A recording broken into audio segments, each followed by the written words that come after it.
Court is where his legacy lives on. After Mutombo's playing days ended, he dedicated a lot of time to philanthropy. Born in the Democratic Republic of Congo, Mutombo went on to become the NBA's first global ambassador. A few years ago, Mutombo spoke to Bloomberg about why giving back was so important to him. I saw from the young age since I was born, and I see my parents, especially my mom and dad, who are no longer with us, serving the community and trying to set the best example for their neighborhoods, for their children, to make sure that we live in a great community where everybody loves each other and care each other. Dikembe Mutombo died at age 58 of brain cancer. I'm Bloomberg's Justin Milliner on the Black Business Beat. Lowe's knows that to win the job, pros need the best prices. That's why only at Lowe's, MVP's Pro Rewards members can get a volume discount on eligible orders as low as $1,500 at the Pro Desk. That means you get the prices you need to start any job, small or large. Because Lowe's knows pros. Valid in-store only. More terms and restrictions apply. Visit Lowe's.com/terms or Pro Desk for details. Whether you own a local business or a global one, you're always looking for ways to position your operation to create opportunities and move on them faster. With Bank of America, you get access to experts, award-winning insights, and business solutions so powerful, you'll make every move matter, locally and globally. Visit bankofamerica.com/banking for business to learn more. What would you like the power to do? Copyright 2024 Bank of America N.A. The views and opinions expressed on this program do not necessarily reflect that of the staff and management of Good Karma Brands, but are the sole responsibility of the host and guests of this particular show.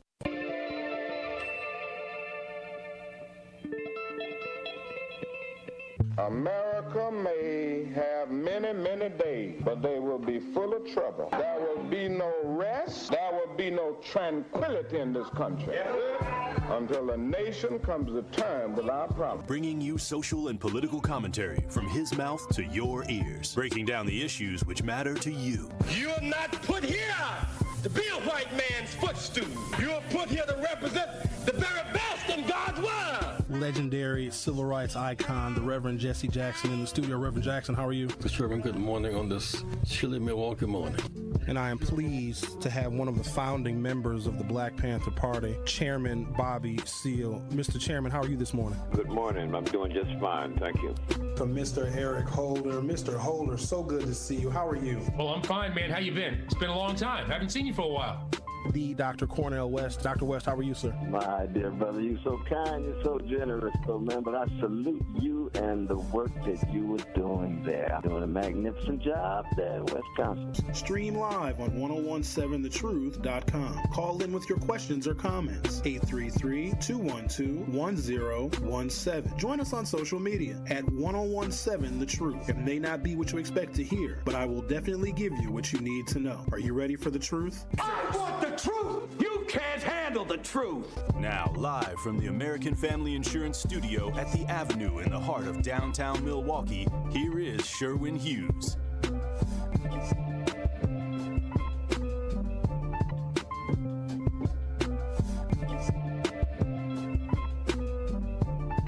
Good morning. Welcome to the program. Today is Monday, October 7th, 2024. Look here now. It's 29 days until the elections. 29 days to get your life right. Figure out what your plan is going to be. If you're a Milwaukee voter and you're going to vote in-person absentee, that starts October 22nd. So in 15 days. And not a moment too soon.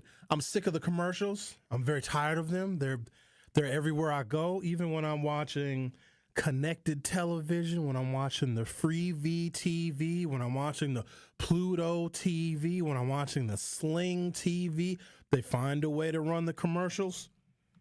Kamala Harris wants to do some stuff for you. Donald Trump wants the migrants to disappear and something fentanyl. Why are Republicans so obsessed with fentanyl? I've never seen them so obsessed about drugs since it was cocaine in the 1980s. They're very obsessed with it. In fact, it's a cornerstone of their campaign. Eric Hovde is running all sorts of ads. There's an obvious homophobic ad that the Hughes campaign is running. Par for the course, but I don't know if people have picked up on it, because usually when there is blatant like racism, sexism, homophobia in a political ad, it makes some news, but I think it's flying over most people's heads. And it's a nebulous connection. The commercial essentially says, Tammy Baldwin, U.S. Senator Tammy Baldwin, senior U.S. Senator from the state of Wisconsin, Democrat, Tammy Baldwin, sits on a committee, meaning she is one of many people on this committee, that regulates an industry that her partner, who is a woman, has some kind of financial investment in or some kind of stock in a company, in an industry in which Tammy Baldwin is a member of a committee, okay? What they're trying to do with this commercial is use the fact that Tammy Baldwin is a lesbian against her. Nobody even cares if she's a lesbian. There's images in this commercial. You guys know which commercial I'm talking about? I'll tell you this much. Shout out to Tammy, because they showed pictures of her when she first got elected to Congress. I think it must have been like 98. She had a really good late 90s lesbian haircut. Her hair was fantastic. She had some of the best late 90s lesbian hair I've ever seen. Only second place to Ellen DeGeneres. However, I digress. And so the end of the commercial, it has this like doom and gloom scenario, and it says, Tammy Baldwin is in bed with Wall Street. They try to do like a covert reference and trying to essentially scare people or use homophobia against Tammy Baldwin. This is also how I know Eric Hovde has nothing. And this dude is a construction worker from the Village People, and he has the nerve to talk about a woman in his campaign commercial about being a lesbian. Oh, Eric, stop it. He's going to lose by double digits. I think that the election, from all intents and purposes, is over. What we're going to have to worry about, ladies and gentlemen, is what happens after the election. And so there's going to be a factor that is going to impact this election in a way that I never thought of before, because I don't know if this has ever happened. So you're going to have a lot of challenges. In fact, the Trump team and the Trump campaign, the majority of the money that they're raising is not going to engaging voters or pushing whatever Donald Trump's message is for a second term. I mean, there's some of that. Most of it is going to the legal fees and the legal bills that are going to mount with these 80-plus court challenges that they have already launched. They know they're going to lose the race. Have you guys ever wondered why I've been saying for the last couple of weeks that the race is essentially over? Because the Donald Trump campaign team, they believe they are going to lose. Because if you think you're going to win, you don't file almost 90 court cases. That's something that you do when you're not going to like what the result is. So it's the Trump team that's basically admitting, yeah, we're not going to win, but let's challenge it and let's gaslight Americans into thinking the election was fake and fraudulent. So that's why I say the election is over, because the losing side has already conceded defeat. The factor, other than them sowing doubt in the election, there's going to be a whole bunch of hogwash about illegals voting. And maybe you have people that are not legal and legitimate citizens that in some municipalities have the ability to vote in local elections, but they are disqualified from voting in federal elections. You're probably going to have some of that, but it won't be enough to swing this election. And those cases will get prosecuted, I assure you. Our elections are under such a microscope, no one can get away with anything, and they're making that abundantly clear. So anyone who's even thinking about cheating, voting twice, or using a false registration, you're going to get caught, because there are such eyes on all of our elections, especially in the battleground states. And I don't know who sets out to commit that stupid of a crime. You would need millions of votes to have an influence on this election, literally millions. And I don't think that there are millions of people who are willing to sacrifice their integrity and their freedom to cast 2 damn votes. It's just a dumb crime to commit. You're going to commit a crime, go big. You know what I mean? Go big. Now, I'm not going to give you guys any suggestions on big crimes, but I'm just saying, don't vote twice. That's a weak crime. Imagine you get sent to the joint and they ask you what you in for, and you're next to a murderer, and the murderer asks you, what you in for? I voted twice. You ain't even going to make it to lunchtime probably if that's what you in for. They'll beat you up real bad. And watch yourself in the shower. Watch your back, literally. Talking about I'm in prison because I voted twice. That's a dumb crime. But here's the factor that is going to upend what we're going to begin to talk about on November 6th. So the election is November 5th. We probably won't have all the mail-in ballots counted and received until November 12th or so, give or take, November 11th, that Monday and that next Tuesday. So don't freak out about that. I know the Republicans are going to. It takes a while for mail-in ballots as long as they are postmarked by Election Day, which is November 5th. It may take them a little bit of time to move through the mail, to get open, to get processed, to get reviewed, et cetera, et cetera. But I think even before that, Kamala Harris is going to be into the lead. She will be winning when the polls close in the United States of America the evening of November 5th. I think I'm going to have an election night watch party, guys. I'm putting together the formula. I got some things I want to do. It's going to be a very good party. Sorry, Trumpers, you're not welcome. I hope I can legally do that. Can I exclude Trump supporters from coming to my election night party? It's going to be catered. There's going to be music. We're going to be celebrating. There's going to be so much joy. We're going to have a Sherwin Hughes themed Kamala Harris. It's going to be a victory party, and we're going to dance. We're going to drink stuff. Some of you are going to drink too much. Perfectly fine. We'll call you an Uber. We'll get you home safely.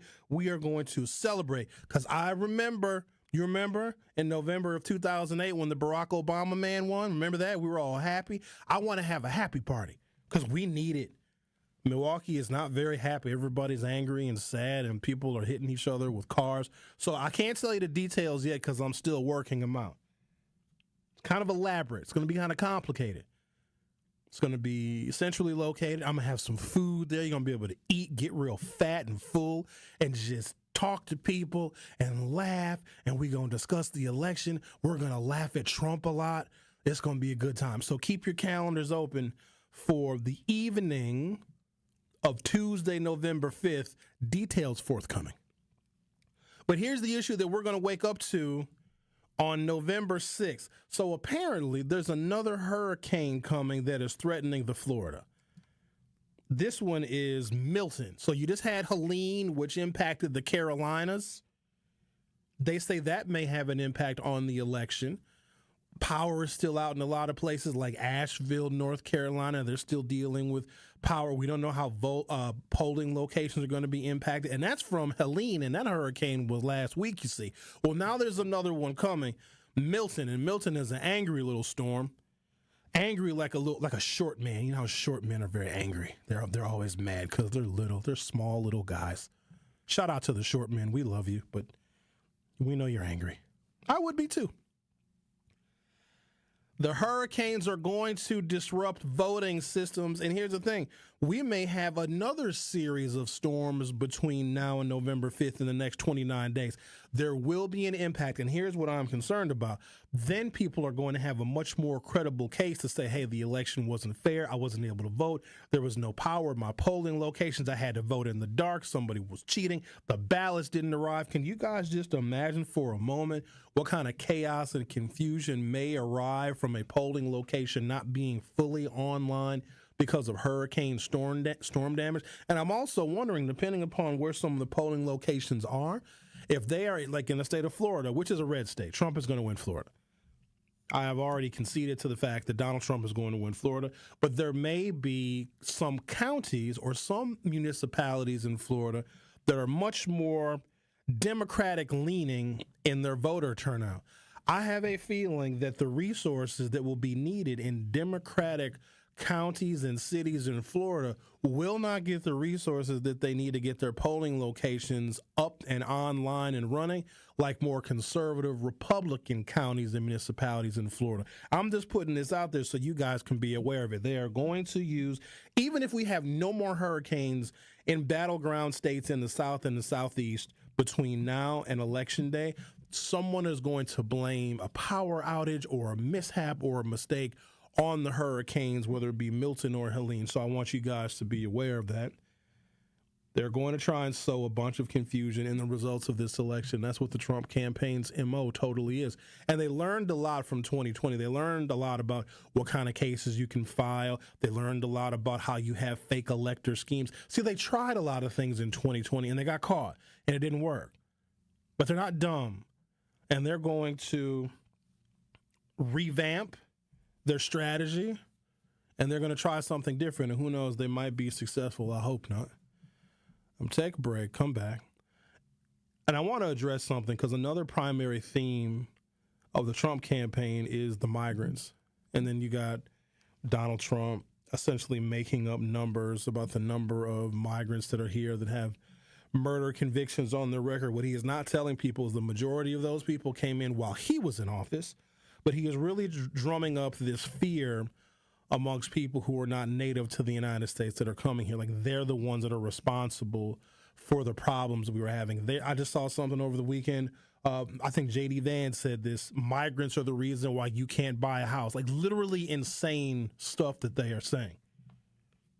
As black people, how do we feel about that? How do we feel about people coming to this country, wanting a better life, wanting to work, wanting to escape maybe political persecution, wanting to escape tyranny, wanting to escape lackluster conditions and poor schools? They want to leave where they are from and they want to come here for a better life. Do we have a problem with that? We shouldn't.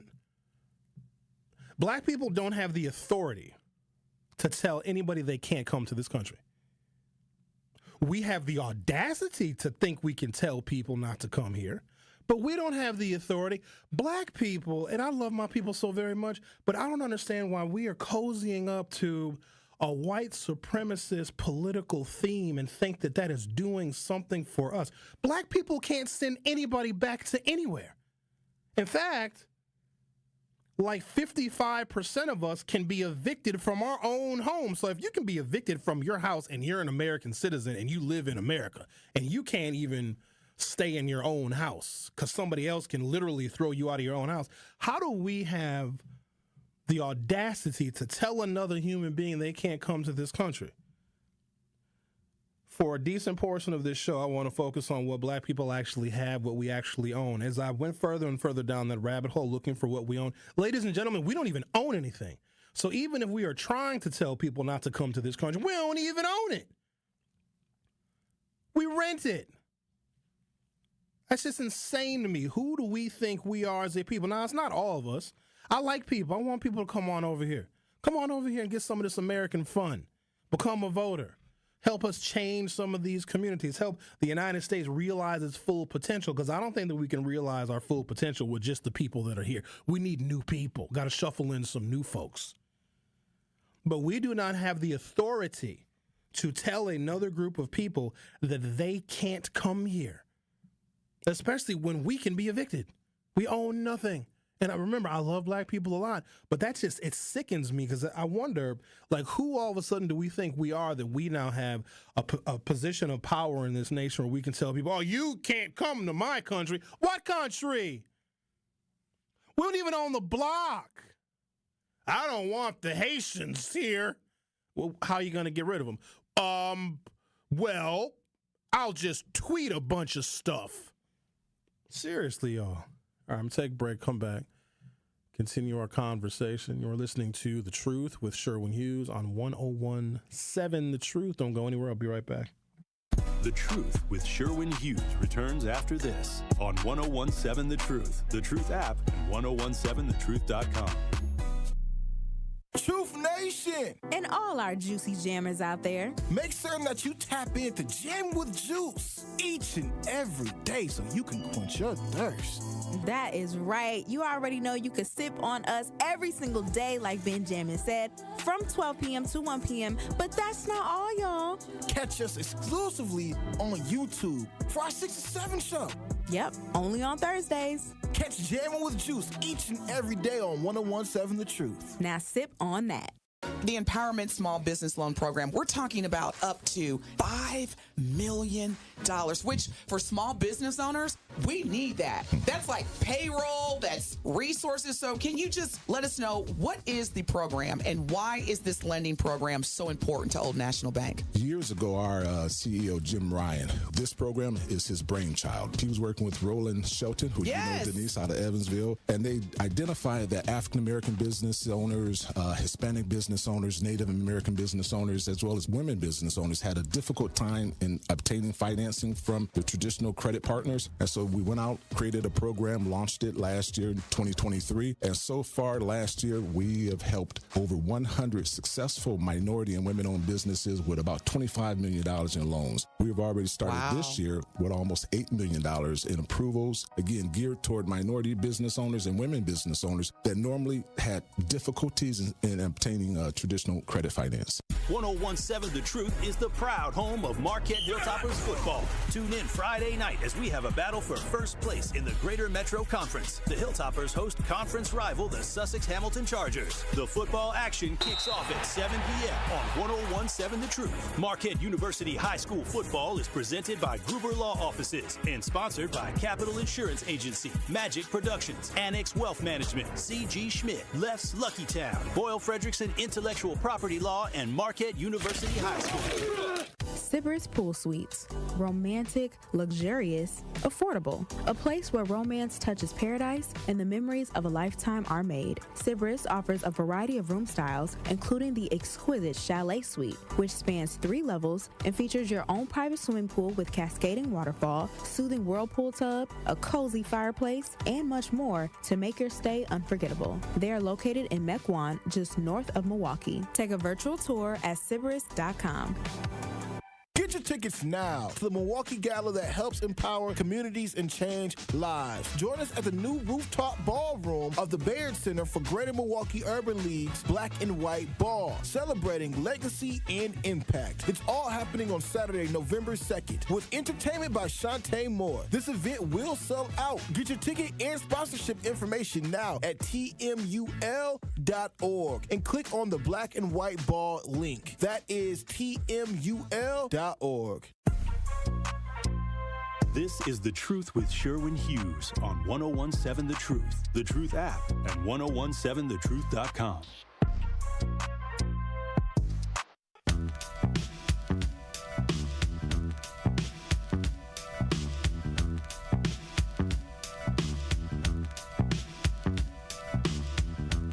Sonny says, Sherwin, I think Mexico just elected their first female president.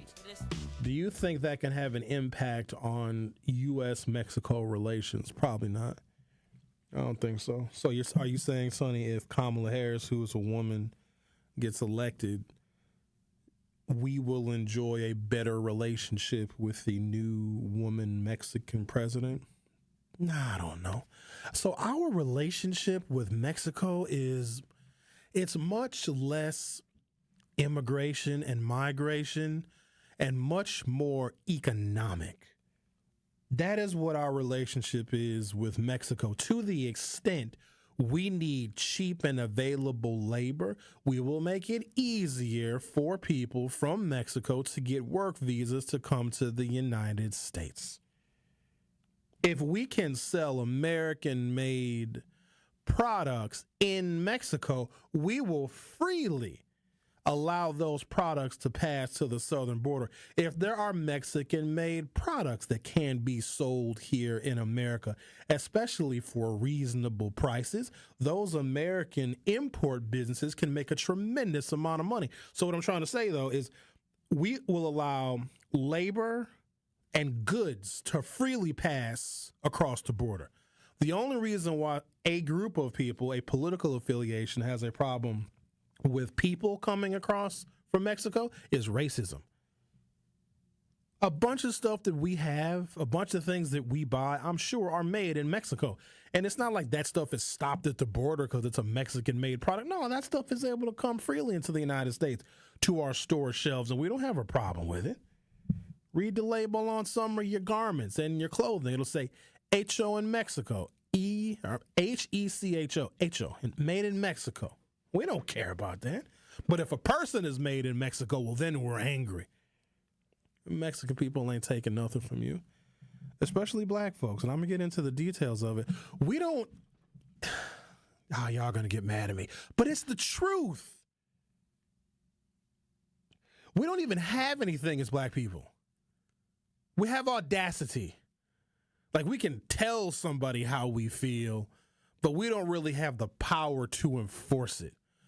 A whole bunch of black people in, I don't know, the Bronx or Sacramento, California, or the 37 black people that live in Madison. Not sure why black people ever went to Madison anyway, but there's 37 in Madison, the 19 black people that live in Beloit, black people that live in Springfield, Illinois, Little Rock, Arkansas. We can all say together, we don't want you people in our country, and nothing will happen. No one will go back anywhere. So when we jump on the bandwagon and hating the migrants, and we don't want them in our country because they're taking our whatever, y'all, we don't have anything to take. What are they going to take? Our land? We don't have any. Yo, I got this story here. You ain't even going to believe this, dude. You ain't going to believe it. I want to make sure I get it right. Oh, here, wait. I'm jumping the gun a little bit. But of the things that I read this morning about how little we have as black people, and it's not to say that we can't get things. It's just as of right now, we don't have anything. And you can't intimidate somebody if you don't have any authority. Even our black cops are just, you know what I mean? Like, black cops don't kill white people. They don't. Unless, you know what it would take for an African-American police officer to shoot somebody white? They would have to be getting shot at. In fact, a black cop might even need to get shot first before they can return fire to a white person. It just doesn't happen. So even in the positions in America, few and far between, where we do have authority, we don't use it in a sinister fashion. We don't use it in a way to intimidate. Like, no one would be afraid of Kamala Harris as president. In fact, I would feel very safe. We as black people don't have authority. We lease our authority to other people for our vote. Does that make sense to you? We don't have any authority. Like, as individual black people, we may have authority maybe over our families, maybe.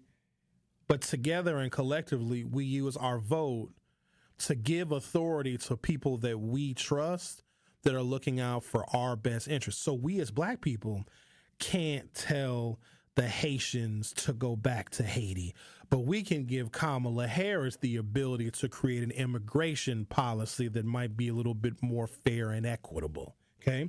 White people can say, we don't want you here. And this is not even white people lending and leasing their power through their vote, because if you're white and you own the apartment complex and you own the land and you own the rental properties, you can simply say to the Haitians, to the migrants from wherever they're from, you can't live here. No vacancy. Sorry. That is authority. All right. So here's this information here. The 5 largest landowners in America are all white. So this is, wait till you hear this. Now, I do have a solution for this, because some of the information you're going to hear is not going to give you warm and fuzzy feelings inside. You will not feel a sense of joy when I get into the details of not only how little black people own, like the combined net worth, it's abysmal. I think black men's total net worth is $10,100. I got an article, don't worry, I'll get to the details in a little bit. Think about this for a second. So the average white man's net worth is like $200,000, right? Black men, our net worth is about this is an average now. It's about $10,100. The average black woman's net worth, and remember, black women are more educated than us. They're much more likely to be employed and gainfully employed than African-American men. They are much less likely to have criminal records. Now, they have criminal records too now, but much less likely to have one. So they have us beat when it comes to their workforce participation, when it comes to their levels of education, and they also have fewer criminal records. But black women's net worth, as of right now, is $1,700. So if you're a black man, What advantage do you have in marrying a woman who has 7 times less net worth than you? And if you don't sign a prenup to keep your little funky $10,100 in net worth, she can take that. The 5 largest landowners in America are all white and own more land than all of Black America combined. I couldn't believe that. So I had to read it again. I went and found another article. This data is skewed. This data is wrong. Who wrote this? This is not right. 5 white people. I can seat 5 people in my car. So the 5 largest landowners in America are white and own more land than all of Black America combined. The most recent report released by the United States Department of Agriculture, who owns the land, offers these statistics and more as it exposes America's massive disparity in land ownership. So even if migrants do come here, they're not coming to land that we own, so we don't even have the option to tell them that they can't live anywhere in this country because we don't own the land. White Americans, by comparison, own more than 98% of U.S. land, amounting to 856 million acres with a total worth of over $1 trillion. CNN founder Ted Turner alone owns more than 2 million acres of land, according to Forbes magazine. In other words, Ted Turner, one person, owns nearly 25% of what all Black Americans combine when it comes to land. So I'm going to pause there, take a break, come back. Guys, we don't own anything, so we don't even own this country. We mostly rent it. And so if we don't own the country and we don't have any authority to tell somebody else that they can't come here, maybe we should start banding together with these people so we can act more collectively. Just a thought.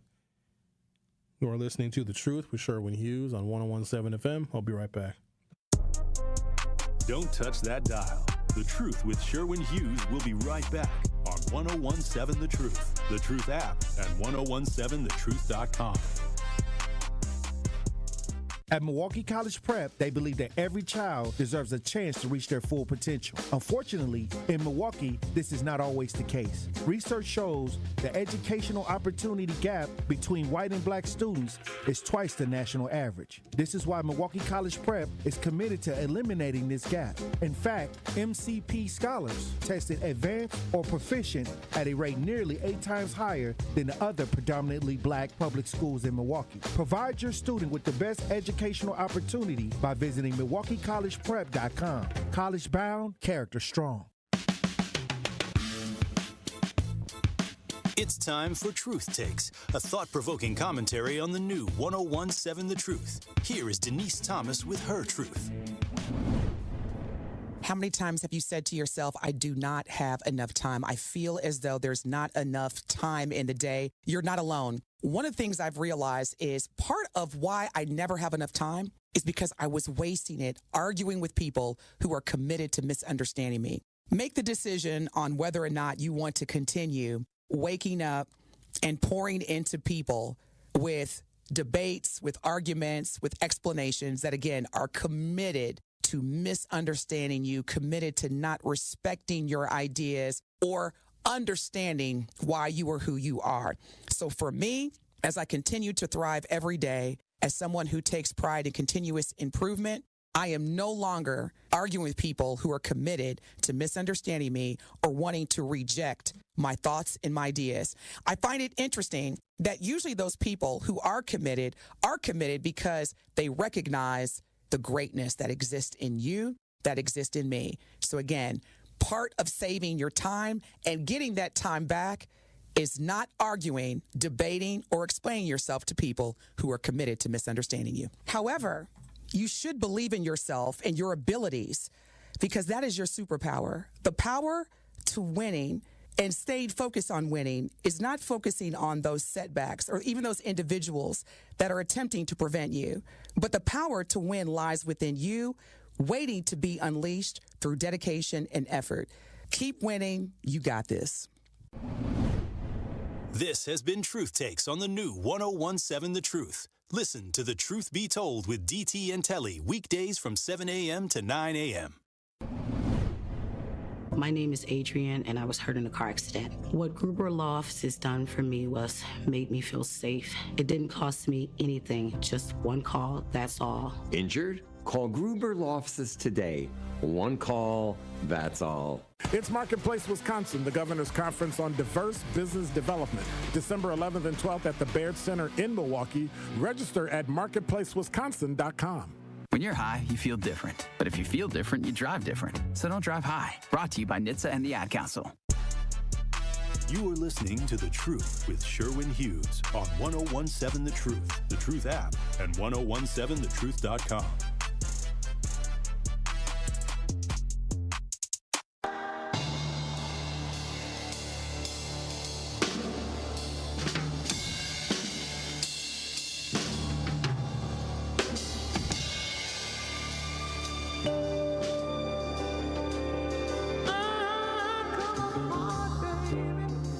JD the Poet says, this election is about women's rights and emphasis on the limits of the Supreme Court and protecting the environment for the future. That makes some sense to me, JD the Poet. I would broaden it up. I think it's just about how we are going to interpret the Constitution overall, because if you can overturn what has been considered settled law, which is Roe versus Wade, then there are going to be other things that are considered settled law that could be up for revision because of this U.S. Supreme Court. We may define what a person is, what a citizen is. We will likely have a marriage debate at some point because of a lot of those things that have been considered, quote, settled law go back to this 6-3 conservative Supreme Court. We'll have a totally different vision and version of America. They didn't stop with Roe. That's where they started. If they could take a fundamental right, so the Constitution, it's a bunch of stuff. Some of it is nonsense. Some of it doesn't even make any sense anymore. Like one of the constitutional amendments is you don't have to let soldiers stay in your house during a time of war. So some of it is just doesn't even make sense for our times today because we've advanced so far from when that document was written. But it's a privacy document. It means that you can't search me unless you have major reason. You can't come into my house. You can't say much about anything that I do on my private property. You come on my private property, I can shoot you in the face. It is a privacy document. If you add up what the majority of the U.S. Constitution does, it gives us the right to privacy. Our documents, our cell phone records, it's a privacy document. And so what they did is they struck at the heart of what that document actually is, a privacy document. And healthcare and the conversations that a woman, or for that matter, a man has with their daughter is the cornerstone of privacy. We have federal laws that protect our medical records called HIPAA, Health Insurance Privacy and Portability Act. It's a big deal. If you violate HIPAA, you are going to federal prison. So they wanted to see if they could pass something or review something or quote unquote leave it up to the states or return it to the states. States' rights is a vestige of slavery. So whenever something that was settled law gets returned to individual states, because I don't know if y'all know this, some states are insane. They do weird stuff in some states. That's why I don't live in weird states. I live in a less weird state. Even though Wisconsin does weird stuff too, we're not as weird as other places. Like Texas is weird. California on most days, weird.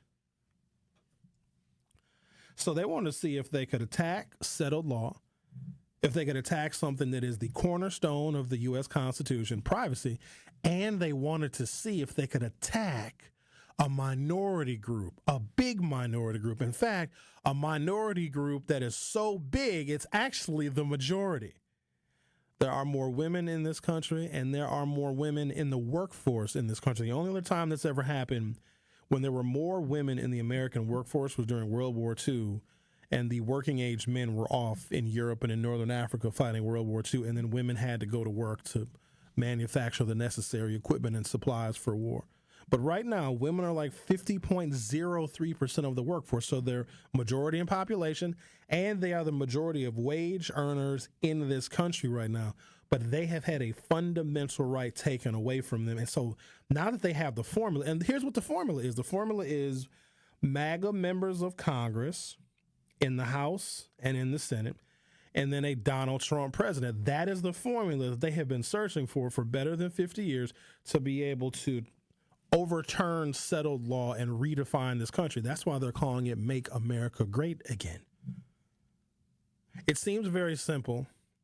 And if we look at Donald Trump and what he says, and he's dementia, he has, he's nonsensical. There is real strategy and very intelligent people behind the movement. We won't ever know who they are. We don't know their names. They don't make the headlines.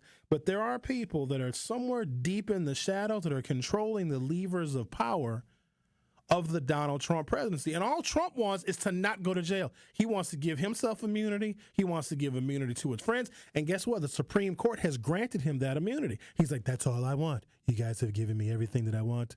Whatever you need from me, it's fine with me as long as I get what I want first.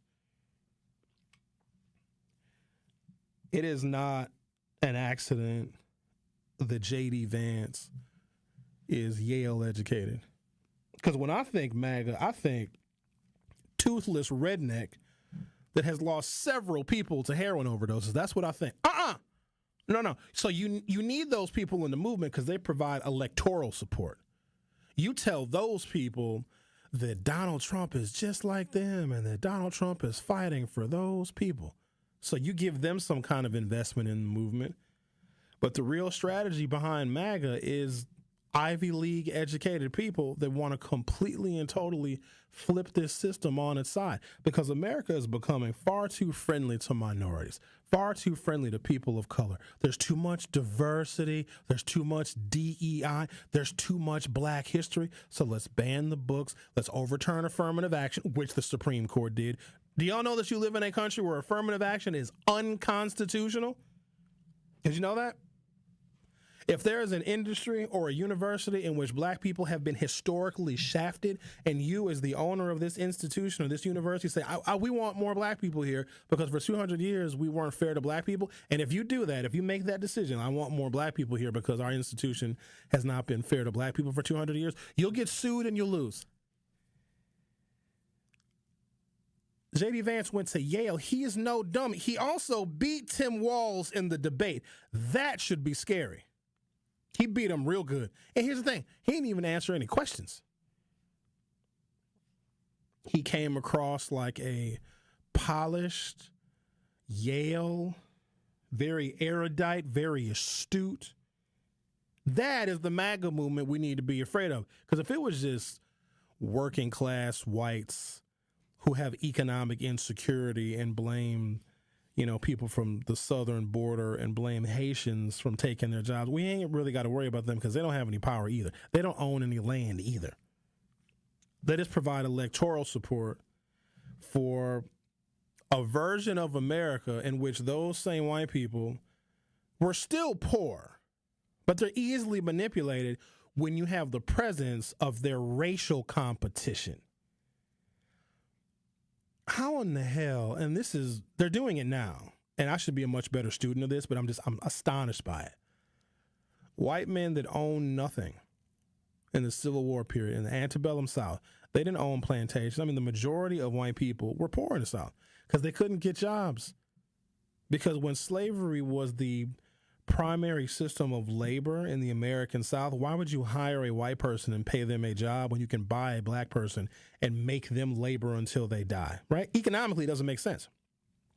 If I paid $1,000 for this person and I own them, I can make them do whatever I want until they're dead or until I sell them. Why would I pay you $1,000 a month when I bought a person for a lifetime for $1,000? It's like a lifetime subscription to labor. So white people were not able to get jobs because slavery actually undermined their own economic prosperity. Yet they fought for wealthy plantation owners to maintain their property in slaves. That's insane to me. Because they threaten this insecure, underemployed, and unemployed class of white people in the South. Well, if these slaves ever go free, then you're really going to be in trouble because they're going to eat your cats and dogs and they're going to take your jobs. And they believed it. The slaves already had white men's jobs in the South. But they were able to scare these white men into thinking that they had to fight to preserve the Confederacy. The Confederacy screwed white working class people. You can go to some parts of the South where there still is no industry. They're also very anti-labor union because they don't even want some of the poor, rural, Southern whites to form labor unions because then they could have a semblance of strength against the system that oppresses them and oppresses us. And they're doing the exact same thing now. This is what happens, ladies and gentlemen, when we do not teach history. The same economic cohort of white people that fought for the Confederacy and got nothing out of it. They gained nothing. These are the same individuals that are now supporting multi-billionaire, millionaire Donald Trump and his MAGA cronies because they think that they are somehow invested. They're a part of the club. No, you're not. The Republicans have never wanted this new cohort of voters in their party. Old school Republicans, like Ronald Reagan would have turned his nose up at the deplorables. Donald Trump loves them because he can manipulate them. Trump is a salesman, and that's what the Republicans need. They needed a grifter. They needed someone that could convince non-voters or white people with economic insecurities to come and join the Republican Party. And Trump delivered. Fascinating stuff. All right, I'm going to take a break, come back. I want to talk about the racial wealth gaps. There's a solution for it, okay? And it's in front of our face, so I want to address that. But then also for the people that say, Sherwin, and I hear this a lot, Sherwin, what is Kamala Harris going to do for us? She needs to do these things for us. She needs to help us. She needs to improve the black community.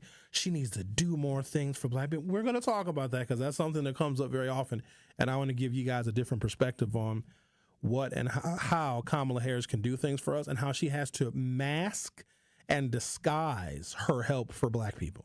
I'm going to talk about that next. You're listening to The Truth with Sherwin Hughes on 101.7 FM. I'll be back shortly. The Truth with Sherwin Hughes returns after this on 101.7 The Truth, The Truth app, and 101.7thetruth.com. Tap into Milwaukee's most entertaining morning show. Telly was getting frustrated because he couldn't connect to Wi-Fi, and he was like, Tony said, "Oh, crud." I was like, wow. Crud? Oh, crud. Crud knuckles. Tony get all of my words on the golf course because I don't curse, and if I do something wrong, my go-to word is fudge. Listen to Truth Be Told with DT and Telly weekdays from 7 a.m. to 9 a.m. on the award-winning 101.7 The Truth. What distinguishes Old National Bank from other lenders in helping people buy their first home and furthering their small businesses? One thing that really makes us stand out is our grants. We have two really big grants right now specifically for first-time home buyers buying in Milwaukee County. The first one is for $15,000. They have to be buying within Milwaukee County and reach certain income limits. And then the second one is for $20,000, and that is through the Federal Home Loan Bank of Indiana. We're headquartered in Indiana, as you know, Denise. So that is a second grant, and that is really the highest, most robust grant program throughout the entire southeastern Wisconsin area. So it's it's up to $35,000 essentially that a person could be receiving for their first home. If you are in a position that you're looking to buy your first home throughout Milwaukee County, please give me a call. Please contact me. I'm more than happy to help everybody that I can. And what's your number, Anna? Sure. How can they reach you? 414-978-0283. Are record energy costs putting a squeeze on your fixed or limited incomes? With inflation rising at record levels and incomes not keeping pace, you might be one of tens of thousands of Wisconsin residents who are struggling to survive in the blistering heat of summer or the bitter cold of winter. While you haven't asked for it, the Keep Wisconsin Warm Cool Fund and your local energy assistance providers are here to help. No Wisconsin resident should ever have to face the challenge of living without heat or power or face homelessness. For a hand up, apply today and call 1-800-506-5596 or visit www.kwwf.org. That's 800-506-5596. or visit www.kwwf.org. Discover Epic Moves Studio at 3815 West Fond du Lac Avenue right here in Milwaukee. From group workouts and dance sessions to photography shoots, book signings, and birthdays, they've got the space for you. Need a stage? They offer rentals for all of your interior and exterior events. Pricing varies by size and time. Join the community and connect at www.epicmoves414.com or call 347-559-7355. Epic Moves Studio, where your next event comes to life. This is The Truth with Sherwin Hughes on 1017 The Truth, The Truth app, and 1017thetruth.com.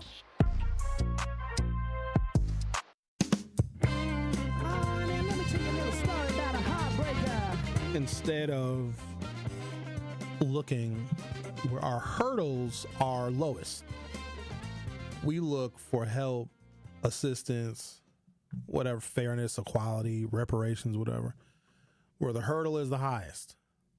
Let me give you an example. In order for a bill, let's say there's a bill that's favorable to black people. Let's say they wrap up in one bill, okay? We're going to do it all in one bill, so Kamala Harris ain't got to spend a bunch of time lobbying members of the House and the Senate on Capitol. Let's put it all in one bill. Let's do a John Lewis Voting Rights Act, which protects black people's right to vote forever. It fully funds polling locations in majority black and Democratic neighborhoods. It makes it impossible for you to take away somebody's right to vote. Let's even let felons vote. Let's put it all in the bill. We're going to protect the right to vote, okay? What else we going to do? A George Floyd policing bill. We're going to train the police. We're going to be heavy on data use. We're going to look at racial profiling, and we're going to have new federal standards for policing and how you pull somebody over and when you pull somebody over. We're going to retrain all the cops, and the cops are going to be nice to everybody. The cops are going to have to give everybody flowers and buy you a dozen donuts. We're going to retrain the police. So we're going to get a George Floyd justice and policing bill. We're going to get a John Lewis voting rights bill, and we're going to get a reparations bill. Oh, yeah, buddy. We're going to see how many black people there are, and we're going to split up $10 trillion or whatever slaves were worth, whatever labor that we performed that wasn't paid. We're going to give all in one bill. So we can just be done with saying they're not doing nothing for us. So let's one bill, everything in one bill, okay? Here's what Kamala Harris would need. She would need 218 votes in the House of Representatives to get that package of bills, the Help Black People bill, the stuff we've been screaming about and clamoring about. Oh, let's even make home ownership more affordable. Everybody gets the down payment on their house. Black people, if you're black and you have a history of housing segregation in your community, we can't give you a free house, but we'll give you like a $90,000 down payment in addition to your reparations. So we're going to address housing, home ownership disparity. We're going to address policing. We're going to address protecting our voting rights and reparations. Here's what Kamala Harris would need to sign that bill. 218 votes in the House of Representatives. Those 218 members of the House, and they could be from any party, but chances are they would have to be Democrats, and they would be Democrats. So the Democrats would need a majority in the House to even consider such a piece of legislation. Those 218 members of the House represent about 130 million people. So in one form or another, you would need agreement from 130 million people that are represented by those 218 members of the House to pass this bill, okay? Then the bill gets to the Senate. She would need 51 votes in the Senate. Now, the Senate's a little bit different because you got a state like California with 40 million people, and then you have a state like Montana with maybe 500,000 people. Both of them have 2 senators.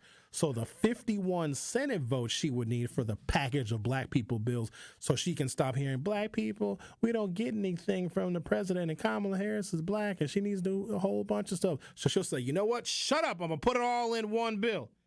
So she would need 51 U.S. senators to vote for that bill. Those 51 U.S. senators represent probably 175 or 180 million people. Here in the city of Milwaukee, while the size and scope of the quote-unquote political help that black people could receive in the city of Milwaukee is diminished compared to those package of bills I just talked about. Look at the hurdles that would have to be crossed in order for Kamala Harris to even get that bill on her desk. 218 members of the House of Representatives, which is 435 members total. She would need 218 of them to vote for that bill. And she would need 51 U.S. senators to also vote for that bill. And it would take a tremendous amount of time. There'd be argument, debate, discussion. There would have to be a fiscal estimate. There'd have to be a component to how we're going to pay for it, how we're going to raise taxes. It would be extremely complicated, and it may take a very, very long time if something like that ever happened in the first place. In the city of Milwaukee, Cavalier Johnson is the mayor. You know how many votes he needs to get something out of council to his desk? 8! He needs 8 votes. That's all the mayor needs is 8. So instead of looking to the presidency and looking at the high hurdle that Kamala Harris would have to climb or leap over with 218 members of the House that all represent their independently elected districts and then 51 U.S. senators, Chevy Johnson needs 8 votes in a city that is 38% black. So where we have the easiest path to progress, we utilize that system the least. You just need 8 aldermen to vote for something before it gets to Cavalier Johnson's desk. In the House and the Senate combined, you need 269 people. But in the city of Milwaukee, you need 8. So there are places in which we can make dramatically more political and social progress right here in front of us instead of going all the way to Washington, D.C. The Truth with Sherwin Hughes will be back for hour 2. Don't touch that dial. The Truth with Sherwin Hughes will be right back on 1017 The Truth, The Truth app, and 1017thetruth.com. Friday Night Lights officially lives here. 1017 The Truth is the proud home of Marquette University High School championship football. Be sure to tune in every Friday night at 7 p.m. as we bring you some of the best gridiron action in the area. Marquette Hilltoppers football is presented by Gruber Law Offices and sponsored by Capital Insurance Agency, Magic Productions, Annex Wealth Management, C.G. Schmidt, Left's Lucky Town, Boyle Frederickson Intellectual Property Law, and Marquette University High School. Truth Nation, Gruber Law Offices, and The Truth have raised the stakes for this year. The One Call That's All Gruber Cash Giveaway is now a $5K giveaway. Yes, you heard it right. $5,000 giveaway. Every weekday on 1017 The Truth, you will have the chance to be entered to win the $5K giveaway. Listen to The Truth for the One Call That's All cue to call for your chance to win $5,000. Gruber Law Offices, One Call That's All. Visit 1017thetruth.com for official contest rules. It's Dr. Ken Harris. Join us for the Truth Summit on Saturday, October 26, 10 to 1. That's at the 3rd Street Market Starlight Room. You can register to join for free by going to 1017thetruth.com. But remember, space is running out. A series of panels will discuss the pulse of Milwaukee and really what's happening here. And we hope to see you and hear from you. Now, it won't be broadcast live. What does that mean? That means you'll have to be there. Brought to you by 1MKE with food from Shawnee's Exquisite Catering. Maybe we might even throw in a free cigar from Hughes. Go to 1017thetruth.com. Scroll down. When you get there, you'll see my face. You can register for free. But seats are going fast. Join us for the Truth Summit. That's on Saturday, October 26th from 10 to 1 at the 3rd Street Market Starlight Room. Go to 1017thetruth.com. You said you'd never buy your kid candy from the checkout aisle. Or forget extra diapers. And never give in to a meltdown. You'd never lick your thumb to clean their face. Never let them have too much screen time. And never bribe them for just one more bite. You say you'd never let them out in public without their hair brushed. Never, ever become a minivan mom.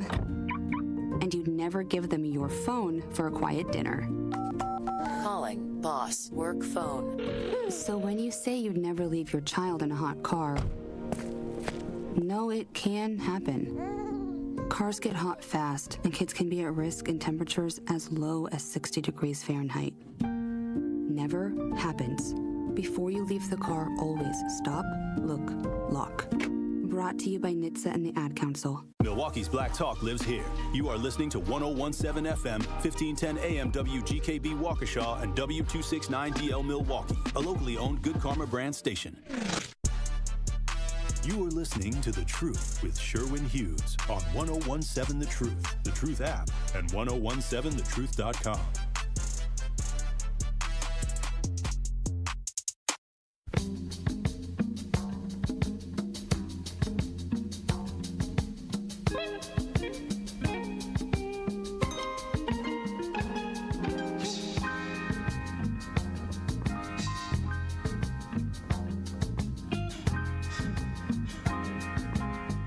Welcome to hour 2 of The Truth with Sherwin Hughes. Talking about a variety of things, but I want people to have a full appreciation of how difficult it is for federal legislation to pass in both chambers, the upper chamber, which is the U.S. Senate, and the lower chamber, which is the House of Representatives. You got to keep in mind, every state has got 2 senators. California probably has 50 members of the House. And those 50 members of the House of Representatives from California, it might be more than that. Because somebody look that up, because I don't feel like Googling it, because I can't leave the screen I'm on right now. It might be 54, 55 maybe members of the House in California, and you only have 2 senators. The majority of those House of Representatives members are going to have their own ideas. They have their own constituents.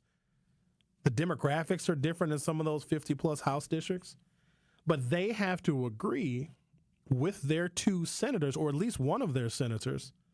And the majority of those people, those House members in California, have to agree with 2 people. You know how hard that is?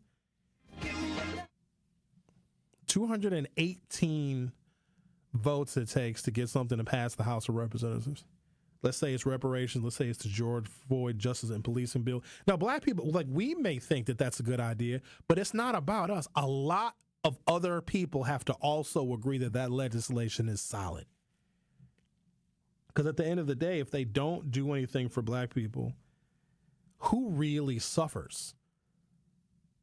Really, just us.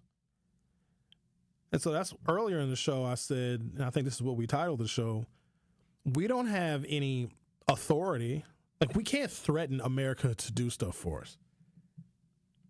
We could say, hey, America, we want reparations now. And we can give a bunch of reasons why, including looking at other racial groups that got some kind of a payout. We can have all the data. We can look at even how the Germans gave some reparations to their Jewish residents. We have all the facts that we need to qualify for it. And then America will just say, no thanks. We're not going to give you anything. And then what do? Aw, that's not fair, America. You're just racist. We can't make them do anything. Now, what we can do, though, is look at where we do have concentrated power and put that to work for our advantage. And I think somebody said this in the chat, that every reparations movement has been local. Bingo. Jamel, did you say that? I read it over a commercial break. I think it was Jamel that said it. Here's another one from Evanston, Illinois. The historic plan by Evanston, Illinois to make reparations to its black residents, including housing grants for a fraction of the city's families, has prompted questions about whether funding such programs as opposed to direct payments can be considered reparations for slavery and racial discrimination at all. The first phase involves giving residents, oh, what an interesting number, $25,000 each for home repairs or property costs or down payment assistance. You know who also wants to use that exact same number for first-time home buyers? Kamala Harris. Do you think she made that number up out of nowhere? She selected, do y'all know what I'm talking about? The Kamala Harris wants to give $25,000 to first-time home buyers. Who has the biggest housing disparity in the country? We do. Evanston, Illinois, Northern Illinois community, where I believe Northwestern University is located. Or Northwestern's in Evanston or it's in Skokie, one of the two. They want to look at where African Americans are suffering disproportionately. Now, reparations is not going to fix everything that is wrong in your life. Please don't think that it will. But it can look at where we are the most disparate and try to fix or remedy where we are the most disparate. Obama did it with healthcare because we're sicker and die faster than anybody else in this country. So Obama said, I can't say this is specifically for black people to help black people because then the white folks would get very angry.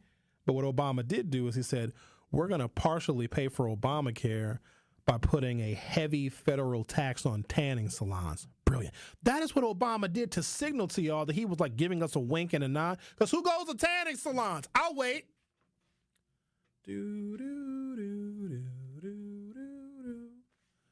The Affordable Care Act was to address health disparities that exist within the black community, and a portion of that was going to be paid for by white people that go tanning that are trying to look black. That's genius.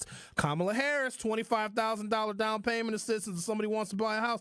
That is the exact same dollar amount that the reparations bill in Evanston, Illinois was utilizing. Kamala Harris expects us to know what is happening in other parts of the country when it comes to reparations or other issues that are important to us. And when she says it on the campaign trail, that's her wink and her nod to us. She is relying on us to be much more knowledgeable than we are because we still got these black folks out here. She ain't thinking about us. She ain't doing nothing for us. She's literally taking the exact same dollar amount, and it's not a random dollar amount. Because you know who else did something similar is Ron DeSantis in Florida. He had a piece of legislation, now this is state legislation, but he was using $35,000, so it's $35,000 down payment assistance because in Florida, they have people that work in one community, but they live in another, right? Like healthcare workers, first responders, et cetera, municipal workers. They would live in one city, but they would work in another because they couldn't afford to own homes in the cities in which they work. So Ron DeSantis said, hey, if you want to buy a house in the city in which you work, if you're a commuter, you don't want to drive an hour each way to go to work because you can't afford to buy a house in the city where you work every day, we'll give you $35,000. And the program sold out immediately, and he had to reauthorize another allocation of money. So there are things that are being done on our behalf, but because we don't know about it, doesn't mean it doesn't exist. Y'all have all this internet. And that is, we're not going to get anywhere as a people or get any progress whatsoever unless we know what actually is happening and where we can make progress. I am much more impacted on a daily basis by the services and the good government and good policy of the city of Milwaukee than I am by the federal government. Now, the federal government has a major impact on my life, but it's like at a distance. You see, it's like at an arm's length. I need my snow removed. I need more public safety. We need to invest in schools here so that we can have a workforce that we can pull from. So my day-to-day life and how my day-to-day life can be improved is right here in the city of Milwaukee. And the mayor, when we empower our mayor, we are basically saying, hey, person, you need to get 8 votes to make things come to fruition for your constituents. And black people are 38% of the population in the city of Milwaukee. So our hurdles to getting something, and here's the thing, I don't know what the hell it is because we're so focused on our salvation coming from the federal government where the hurdle is very high, as opposed to locally where we are 38% of the population and Cavalier Johnson only needs 8 members of the council to agree with the legislation before he can sign it. And here's the thing about Chevy. Chevy is like, hey, if you can get it to my desk and if it helps people, I'll do it. If it helps black people, if it helps black homeowners, if it helps, alleviate some kind of issue or problem or disparity in the city, hey, I'll do it because Chevy can get 8 votes a lot easier than Kamala Harris can get 269. The threshold is much lower locally. That is why reparations, somebody was talking about the California reparations bill, which started locally. There was another city, Stockton, California. They did universal basic income. Andrew Yang, remember him? He tried to be president. He wanted to give everybody like $2,000 for no reason, just for the hell of it. That didn't work nationally, and his campaign fizzled.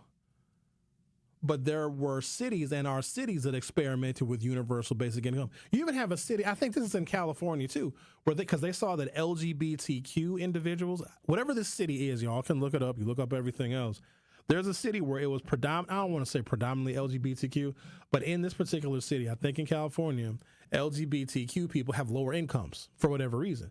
They had a bill to give them reparations because there are universal basic income, because LGBTQ people have lower incomes, and I think it worked. So you start locally. Stockton, California is another city that experimented with universal basic income. Like, hey, what happens if we give people that qualify, and usually the people that qualify are going to be women, single mothers, people of color, minorities, because their incomes are usually lower.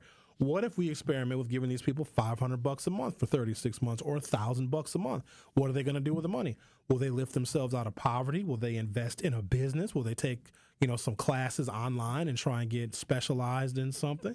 So all of these big ideas start locally because the hurdle to get those ideas into actual fruition, into policy, is lower. Raising the minimum wage. Y'all, the minimum wage at the federal level may never get raised. I'm thoroughly convinced it's going to be $7.25 until the year 2050. I really think that because of how high the hurdle needs to be to get the 269 votes. This is assuming you have a president that would even sign the bill. A president can sign the bill, they can veto the bill outright, or they can pocket veto the bill. The pocket veto is a scary one. Here's what a pocket veto is. You get whatever legislation, maybe it's reparations, maybe it's a John Lewis Voting Rights Act, maybe it's a George Floyd Justice and Policing bill. It gets the necessary votes in the House, which is how many? 218. It gets the necessary votes to pass the Senate, assuming there's no filibuster involved, 51 votes on a simple majority in the Senate. And then it arrives at the president's desk.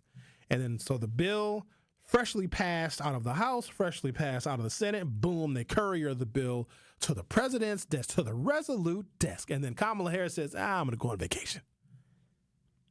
And members of the House and the Senate be like, yo, we worked very hard to pass this bill. And Kamala's like, I think I'm going to go to the border this week. Pocket veto is the bill passed both chambers of Congress, but the president doesn't do anything with it. Technically, the bill cannot become law. They pocket veto the bill. They put the bill in their pocket and they don't sign it. And presidents do that all the time. They just refuse to sign it. And then Congress is like, oh, well, that didn't work out. The historic plan by Evanston, Illinois, to make reparations to its black residents, including housing grants for a fraction of the city's families, has prompted questions about whether funding such programs as opposed to direct payments can be considered reparations for slavery and racial discrimination at all. The first phase involves giving 16 residents $25,000 each for home repairs, property costs, and down payment assistance. This plan, however, is far from the direct payments that have come to characterize reparations, redress for slavery, and the subsequent racial discrimination in the United States. Direct payments is probably out. It makes more sense to have a program that you can continuously fund. That's what we don't get about reparations. So some people think, okay, we're going to get reparations. We're going to get a one lump sum payment. What are you going to do when the money's gone? You think America's going to be less racist? Do you think that all the disparities that exist right now between black and white will go away if you get a lump sum payment? You're going to spend it and probably be broke again within 3 years. Then what? If you look at something like healthcare, which kills black people because of our lack of access to it, and we don't utilize it when we have it, but you can continue to fund healthcare, where if you get a direct payment, when the money is gone, you can't go back and ask for a second reparation. Hi, I know I got my reparations on Thursday. I know, but I spent it all. So can I get a reparations number 2? No. Doesn't it make more long-term political sense to look at an area in which African Americans are disproportionately suffering, and maybe it's because of our race, and put together a program that can be continuously funded in perpetuity instead of a lump sum payment? Because a lot of times when we get lump sums of money, we don't know what to do with money. You can have a situation where, I'm going to use a black woman as an example. Let's say she had, how many kids does she have? 7 kids. Single mom. And her youngest is, I don't know, 10. Her oldest is 25. And then her 25-year-old has kids. And then that mother that had these 7 kids between the ages of 10 and 25 is now also taking care of several of her grandchildren. And let's say this black woman, she works, she's gainfully employed, but she also has a lot of dependents. She qualifies for this thing called the, are you ready for it? Are you ready? The Earned Income Tax Credit. Basically, if you're the head of household and you have dependents, and if your income is at or below a certain level, not only do you not pay any federal taxes, you get a tax return that is bigger than any and all of the taxes you would have paid. Oh, ladies and gentlemen, it is not unusual for some, and it's usually women, for some women, every time of the year around tax time, they get $5,000, $6,000, $7,000. Most money I've seen somebody get in an earned income tax credit tax check is like $9,900. And you have some women that qualify for that every single year. There may be a period of time where she qualifies for the earned income tax credit for 20 years. I need you to do some math now. If she qualifies for the earned income tax credit, let's say she got $10,000 every single year. And she's head of household, she's taking care of her kids, she's taking care of her grandkids, and when she files her taxes, she notes all the dependents she has. Of course, they know what her income is. And let's say she's getting $10,000 a year for 20 years. That is $200,000, but every single year she's still broke. Reparations could potentially be something like that. You're going to get a certain amount of money every single year. Now, look, I get it. Somebody will say, well, Sherwin, if you have all of these kids that you have to pay for, it's very hard to stack and to save that money. Potentially. But what if she put 10% of that money away and put it into a Roth or put it into a 401k or put it into the stock market? Speaking of the stock market, I need to tell y'all something. I have so I'm heavily invested in electric vehicle stocks, and also the charging stations that are going to be necessary, right? So there's a stock that I bought, and I'm going to tell you.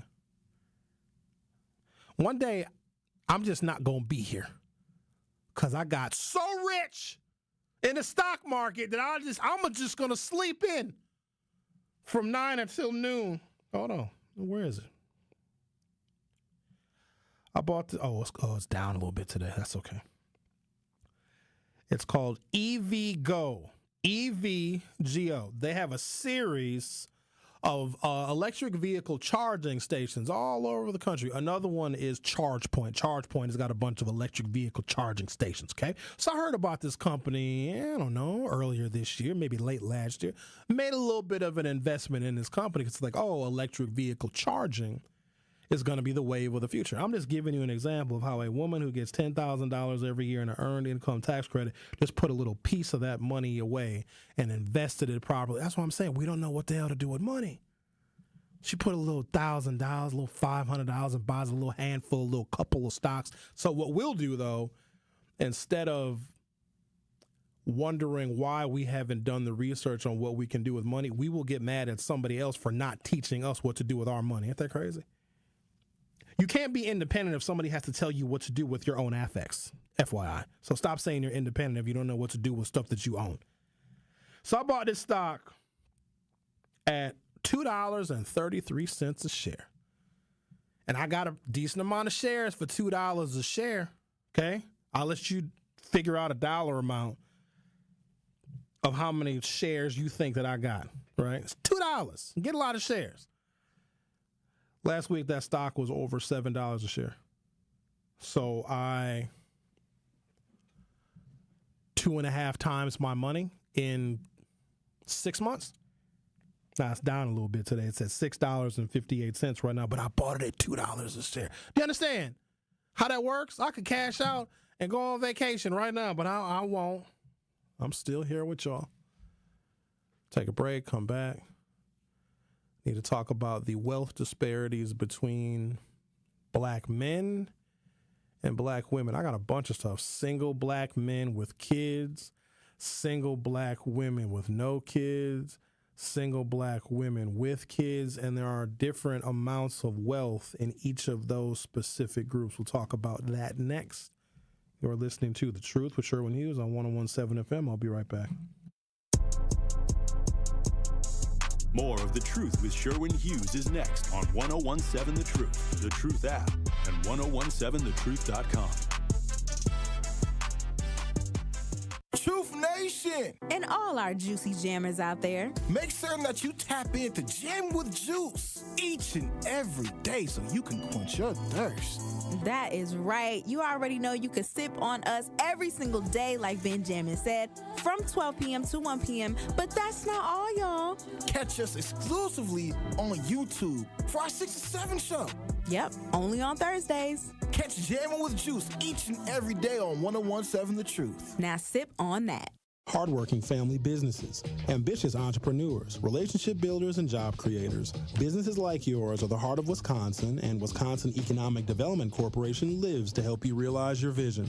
Join them for Marketplace Wisconsin, the Governor's Conference on Diverse Business Development. It will be held on December 11th and 12th at the Baird Center in Milwaukee and virtually on the 10th. Presented by WEDC, Marketplace Wisconsin is a place for minority, women, LGBTQ+, veteran-owned and small businesses to network, explore government contracting, and grow. You keep our state moving with construction, janitorial services, logistics, transportation, technology, medical services, and more. And Wisconsin Economic Development Corporation wants to help propel your success too. Let's look forward together. Register for Marketplace Wisconsin today at marketplacewisconsin.com.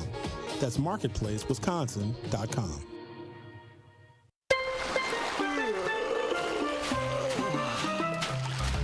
Your drink, sir? This virtual vacation is brought to you by Milwaukee Mitchell International Airport. For the full experience, visit flymke.com to explore our many nonstop destinations. With super convenient parking and low fares, flying from Milwaukee makes traveling so easy, it's like starting your vacation early. Fly easy, fly MKE. In our community, you will find a Center for Food Security. You'll discover a Center for Behavioral Health Support, a proven Center for Home Care, a successful Center for Employment, a Center for Trauma Recovery, and more. We are Centers for Independence. Find out how you can support Centers for Independence's work and mission at cfihope.org/independence. Associated Bank knows your small business isn't just a venture. It's your dream and a vital part of the community. And we're not just a bank. We're your neighbors. We're looking out for you. That's why Associated Bank offers quick online applications and approvals with funding in as fast as one business day, checking with no minimum balances or maintenance fees, and prompt customer service. Explore our products at associatedbank.com/business or visit a branch for more details. Subject to credit approval. Member FDIC, Equal Housing Lender. You are listening to The Truth with Sherwin Hughes on 1017 The Truth, The Truth app, and 1017thetruth.com.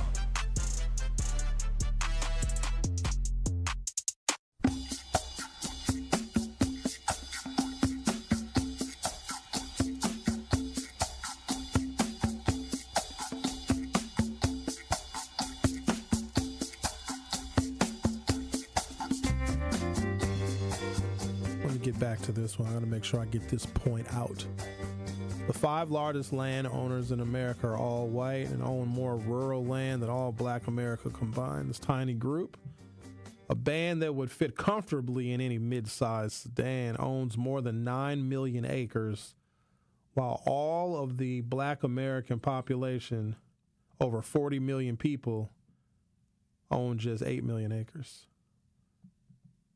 5 people. I read this 50 times and I swear this doesn't even make any sense to me. It's so skewed. 5 of the largest landowners in America own more rural land than all of black America combined. This tiny group, a band that would fit comfortably in any mid-sized sedan, owns more than 9 million acres, while all of the African American population combined, over 40 million people, own 8 million acres. 5 people own 9 million acres, and it's actually 47 million of us that own 8 million acres. The most recent report released by the United States Department of Agriculture offers these statistics and more as it exposes America's massive disparity in land ownership. So earlier in the show, when I was saying we don't have the authority to tell migrants they can't come to this country, yes, they can. And we don't have the ability to send them back, because when they come here, the land that they will rent or the house that they rent, it's not going to be ours. We don't own anything. We have the audacity to tell somebody they can't come to America. Yeah, we don't want you coming to America. They can be like, what are you going to do about it? Well, nothing, but we just don't want you here because, I don't know. I'm not sure why. And the migrants be like, do you own anything? A Buick. Okay. What else do you own? These Jordans. All right. African Americans, despite making up 13% of the population, own less than 1% of the land in the country. The combined value of this land is $14 billion. White Americans, by comparison, own more than 98% of U.S. land, amounting to 856 million acres, with a total worth of $1 trillion. CNN founder Ted Turner owns over 2 million acres himself, according to Forbes magazine. In other words, one person, Ted Turner, the proprietor of CNN, owns nearly 25% of what all African Americans own combined. Turner's 2 million acres are spread across New Mexico, Colorado, Montana, Florida, and several other states. Combined, his land holdings constitute a land mass 3 times bigger than the state of Rhode Island. Good God. Let's talk to Al. Hello, Al. How are you? Oh, I'm doing wonderful. You know, I know you brought up Evanston, Illinois, and you know I've been to Evanston, Illinois, and they have a certain standard in Evanston, Illinois, sort of like 91st and Swan Road. They have a certain standard that they uphold. But another good thing would be what black people should ask is anallodial title, which means they always own it. God can't even own it. It's free of taxes and free of government. If I'm not mistaken, I think 2 states have the anallodial title. Also, I wanted to share with you is that the George Floyd bill, I wouldn't ask for that. I would ask for a law called Do Unto Others law, because that would make people think, do unto others. You know, what you do to me, I should have the opportunity to do to you, since we are all created equal. And then the other thing I was going to say, I remember J.D. Vance was talking about how people were eating animals, but he never talked about animal rape among white men. And y'all can look this up because, you know, past couple of years they had farm animal orgies, and when you look at it, there's a lot of people coming out getting felonies for raping dogs, cats, and all those things. So while he's saying migrants are eating cats, they are actually the ones, people who look like J.D. Vance, who is stealing and taking the cat, and that mule and that sheep will never be right after that night.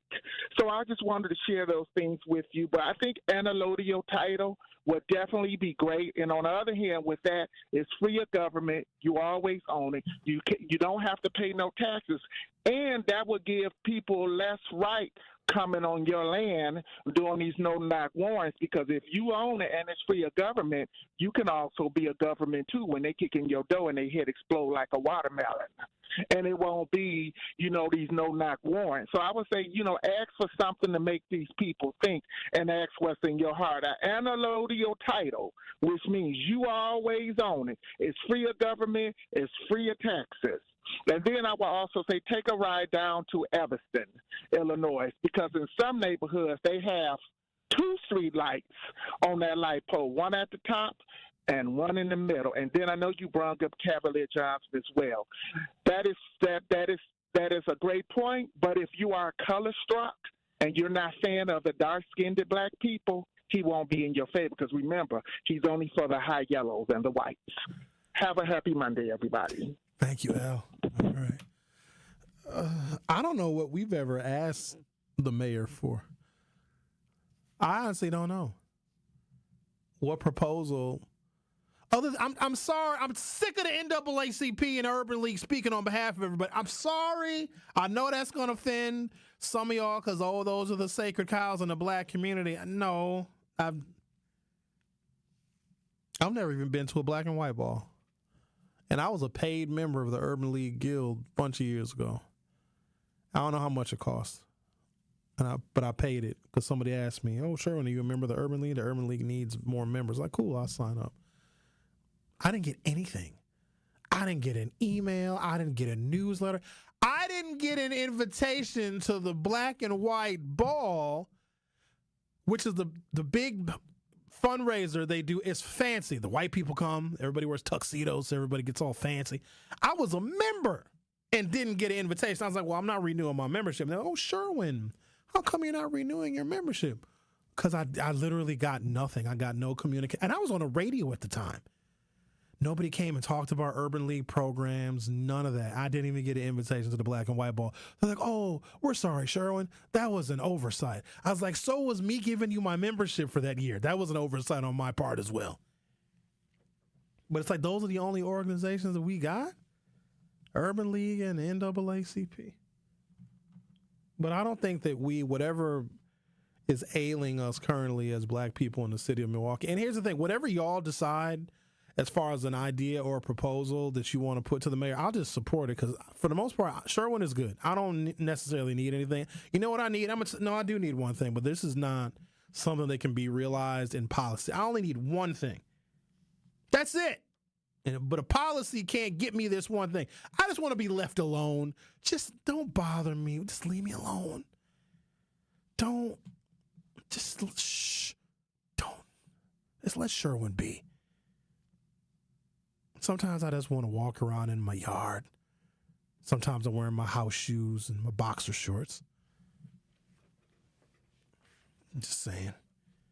I own that house. I've been in that house 20 years. If I want to walk around in house shoes and boxer, no shirt on, of course. Why would I need a shirt? I'm in my yard. You're welcome for the show, neighbors. That's all I want to do, and just be left alone. My neighbors know me. Oh, that's Sherwin. That's the radio man. That's where Sherwin lives. Oh, Sherwin, who should we vote for this year? Just watch for the yard signs, baby. That's all you got. Okay. All right, Mr. Sherwin, you put the yard sign in, and we'll know who to vote for. Those are my neighbors. I love them very much. They're wonderful people. They've been listening to me for years. If I have a party, and I've had a few in my house over the years, they never call the police on me. If I bring them a plate of barbecue, if I'm grilling, I say, hey, y'all all right? Hey, Sherwin, what's going on, buddy? I'm going to have some friends over tonight. Okay. You grilling? Yeah, we're going to throw some stuff on the grill. You want to bring over a couple plates, and then y'all can just go ahead and kick it all night. Absolutely. What y'all want? You have some ribs. Gonna have some links. Gonna have some wings. Yep. I just want to be left alone. I don't want to be bothered. That's it. But whatever y'all want to do, if you guys want policy enacted here in Milwaukee that helps, black people do stuff, I'll totally support. I'll even use the radio to help get more support. But I don't need anything. I just need to I'm getting old now. I enjoy quiet. That's all. I just want peace. That's it. I'm going to take a break, come back. If you are so inclined to call or text 833-212-1017, 833-212-1017. I do want to talk about these disparities in but wealth between single black men and single black women. It's very fascinating stuff. We're going to talk about that on the other side. The Truth with Sherwin Hughes will be right back. More of The Truth with Sherwin Hughes is next on 1017 The Truth, The Truth app, and 1017thetruth.com. Are record energy costs putting a squeeze on your fixed or limited incomes? With inflation rising at record levels and incomes not keeping pace, you might be one of tens of thousands of Wisconsin residents who are struggling to survive in the blistering heat of summer or the bitter cold of winter. While you haven't asked for it, the Keep Wisconsin Warm Cool Fund and your local energy assistance providers are here to help. No Wisconsin resident should ever have to face the challenge of living without heat or power or face homelessness. For a hand up, apply today and call 1-800-506-5596 or visit www.kwwf.org. That's 800-506-5596 or visit www.kwwf.org. Experience, knowledge, and results. That's what really matters when you need help after a serious truck accident. You'll need a lawyer experienced in fighting and winning for people just like you. Gruber Law Offices has the resources, strong track record of success, and a team of experienced lawyers to take care of your needs. We've successfully helped people injured in big truck accidents for more than 35 years. Gruber Law Offices. One call, that's all. UW Credit Union here. Celebrating new branches with ribbon-cutting ceremonies. And not just our 13 Milwaukee area branches. We're also including our mobile app, which is like a branch in your pocket to check accounts, make transfers, and more on the go. So now, branches are opening 24/7, which is great for our members, but hard on our fingies. Oh, cramp. Cramp! UW Credit Union. Local mobile banking made simple. Federally insured by NCUA. More than 6 million kids in the U.S. have ADHD, and many aren't getting the support they need. At understood.org, we can help. Sometimes in class, the only thing your child can focus on are the thoughts racing through their head. Why am I always falling behind? Why do I feel so alone? So different. Your child is looking to you for answers. But as a parent, you probably have a lot of questions too. What should I do next? Where do I even start? At understood.org, we provide parents with the resources they need to help kids with ADHD thrive. Your child wants to thrive. Be the reason they do. Visit understood.org/the reason to get started.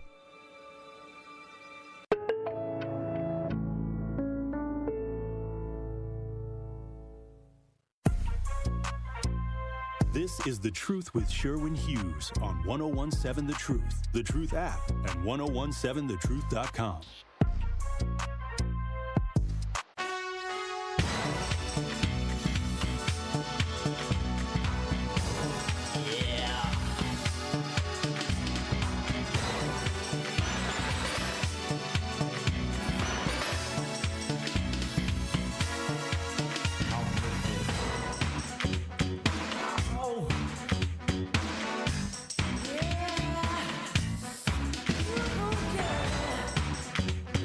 About Friday night, just got paid. Today is Monday. We don't get paid for like a week. Didn't we just get paid here, Rick? When do we get paid here? Like, I don't even know when we get paid here. It's a different. I need to start looking at like my time card and stuff, because all of a sudden some days money disappears in my account and I don't even know how much money I make. Should I be That's concerned? how I know you got money. You don't even check it. You just get a notification like, oh, hey, I got some money. Actually, I don't even get a notification. I know roughly when money is supposed to be deposited into my account from this place, but it's like it's not every 2 weeks. It's not twice a month, because if 2 weeks falls on a weekend, then they pay us before the weekend. So I don't even know. We get paid on the 15th and the 30th. I could have said that. I said that in your ear because I ain't want nobody to know our business. That's not private information. Yeah, I don't want nobody to plot. Oh, it's the 15th. Let me go get them. Let me go hit them up real quick. Ain't getting nothing from me. It's not like I carry cash on me. I don't carry cash neither. It don't take nothing but a ride to the ATM, though. I'm not going to the ATM. Just talking about. If anything, they have a decent retirement system here. So I put a disproportionate amount of my pre-tax income into one of the investment instruments they have here at Good Karma Brands. Because I don't know about y'all, but I owe the IRS every year. And so I had paid them. I thought I paid them off. Somebody said the IRS is some gangsters. Is that you? Not really a city girl? Hell yeah, they are. So I thought I paid these hoes off. I guess I shouldn't call the IRS some hoes. Yikes. Sorry. I'm kidding. You guys, come on. I'm playing. It's me, Sherwin. I'm joking. Sorry. That was stupid. So I thought I had him all paid off. The man want his money. He don't play with you. The first letter they send is nice. It's like, hi, how are you? Here's a little form inside this letter. Just send a check or go to irs.gov/payments and then just give us our money. Just pay us because you owe a little bit of money. It's okay. It's very nice. So I cut them their little check. Or actually, I went to irs.gov, made the little payment. Thought I was done. I get home one day from the station, and I had a notice that I had received a certified letter. I don't like receiving certified letters because now you want my signature to make sure that I seen the letter. Because sometimes if somebody sends me a letter that's important, I can pretend I didn't get it. Hell, I live in a city. I live in 53210, and our mail is sometimesy. Sometimes I get mail, sometimes I don't. Sometimes I get my mail, sometimes I get somebody else's mail. But no, they send me something certified, so now you boy is panicking. So I go to the post office. You know, the postal worker's always angry. I've never met a happy postal worker in my life. If you in line to get stamps, over here. Anything else, step to the left. And we do. So I get up to the little window, whatever.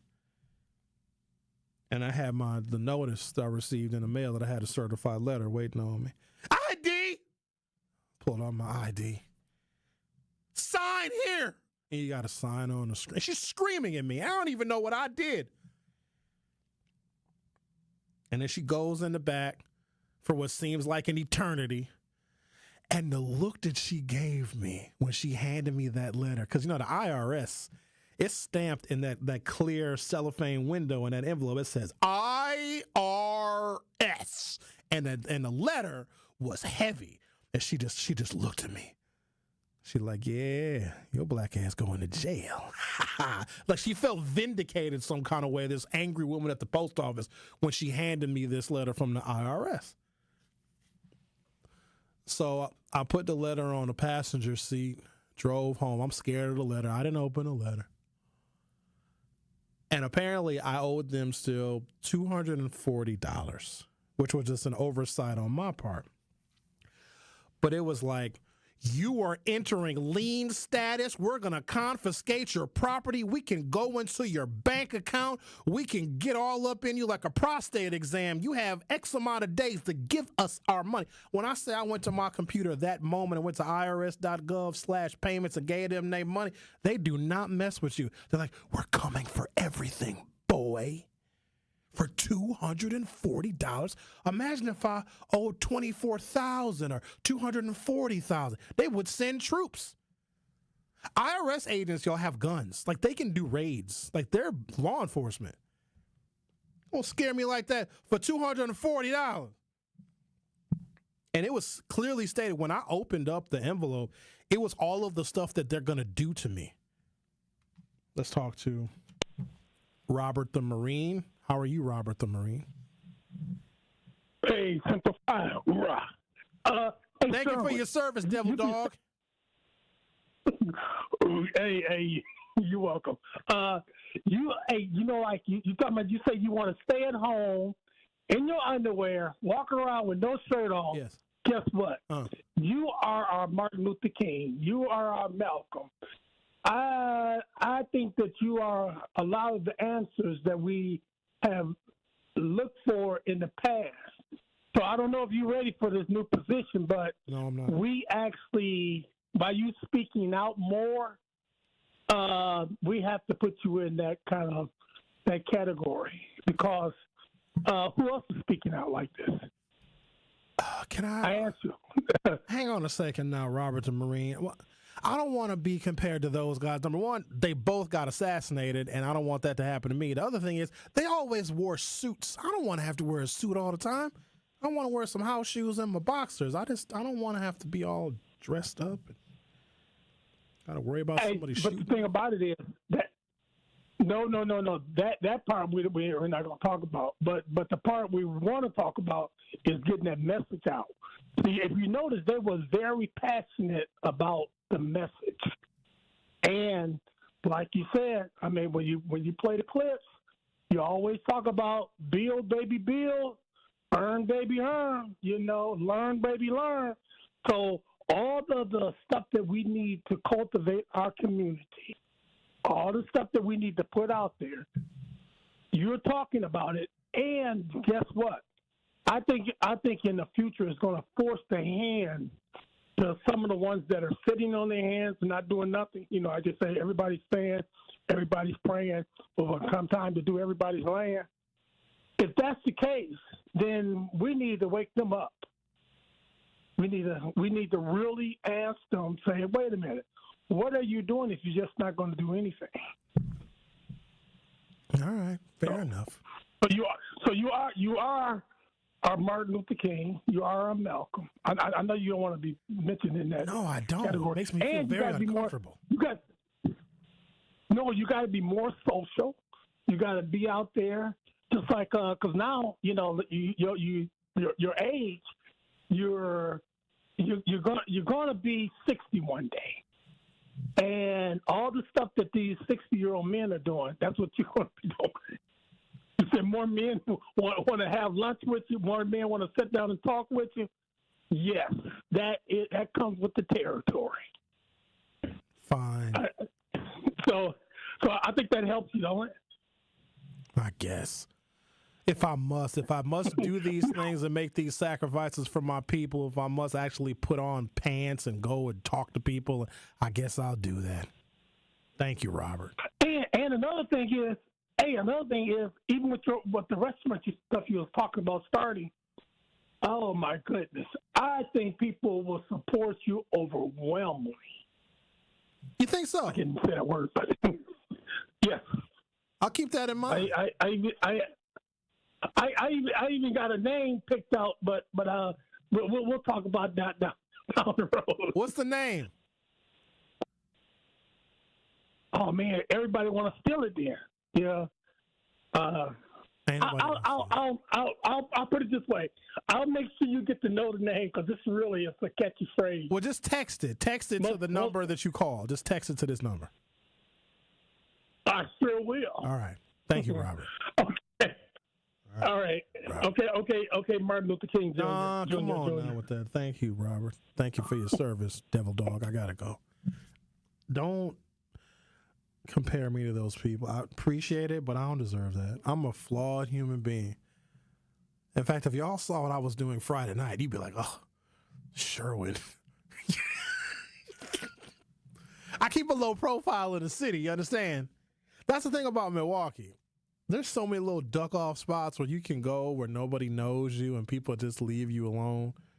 I don't want all the responsibility of not being able to make mistakes. That's too much responsibility.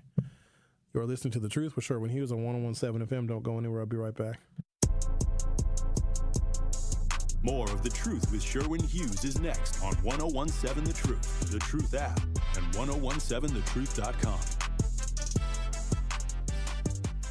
Truth Nation, it is Denise Thomas from Truth Be Told with DT and Telly, and I am so excited for you to tune in to our monthly interview with Old National Bank. Old National Bank will be joining us to discuss why they are so committed to supporting women and people of color-owned businesses, while also discussing their empowerment loan program, which can provide your business access to funds up to $5 million. So don't miss our Truth Be Told monthly interview with Old National Bank at 8 a.m. on the award-winning 101.7 The Truth.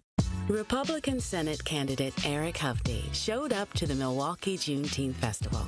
He said he was having a good time. I'm here having fun. This is one heck of a party. But then Eric Hovde was asked if there was anything he was going to take away about black culture. Hovde's answer? Look, I've spent a lot of time in black culture. I've spent a lot of time in places like Africa because I have homeless shelters. Run that back for me? Eric Hovde is asked about black culture, and the first thing that comes to mind is taking trips to Africa and homeless shelters? Hovde's comments were called, quote, ignorant, and they reek of stereotype and white paternalism. But when Eric Hovde was asked about the criticism, he said, do I have to respond to the stupidity of that question? Eric Hovde. I've spent a lot of time in places like Africa. What's wrong with this guy? I'm Tammy Baldwin, running for Senate, and I approve this message. Paid for by Tammy Baldwin for Senate. At Milwaukee College Prep, they believe that every child deserves a chance to reach their full potential. Unfortunately, in Milwaukee, this is not always the case. Research shows the educational opportunity gap between white and black students is twice the national average. This is why Milwaukee College Prep is committed to eliminating this gap. In fact, MCP scholars tested advanced or proficient at a rate nearly 8 times higher than the other predominantly black public schools in Milwaukee. Provide your student with the best educational opportunity by visiting MilwaukeeCollegePrep.com. College bound, character strong. Hi, Drew and Jonathan Scott here, reminding you that American Family Insurance agents can help build a customized renter's policy so you can protect stuff like this, or this, or even this. Well, case in point. Life's better when you're under American Family's roof. Insure carefully, dream fearlessly. Get a quote and find an agent at amfam.com. Products not available in every state. American Family Mutual Insurance Company SI and its operating company 6000 American Parkway, Madison, Wisconsin. Associated Bank knows your small business isn't just a venture. It's your dream and a vital part of the community. And we're not just a bank. We're your neighbors. We're looking out for you. That's why Associated Bank offers quick online applications and approvals with funding in as fast as 1 business day, checking with no minimum balances or maintenance fees, and prompt customer service. Explore our products at associatedbank.com/business or visit a branch for more details. Subject to credit approval. Member FDIC, Equal Housing Lender.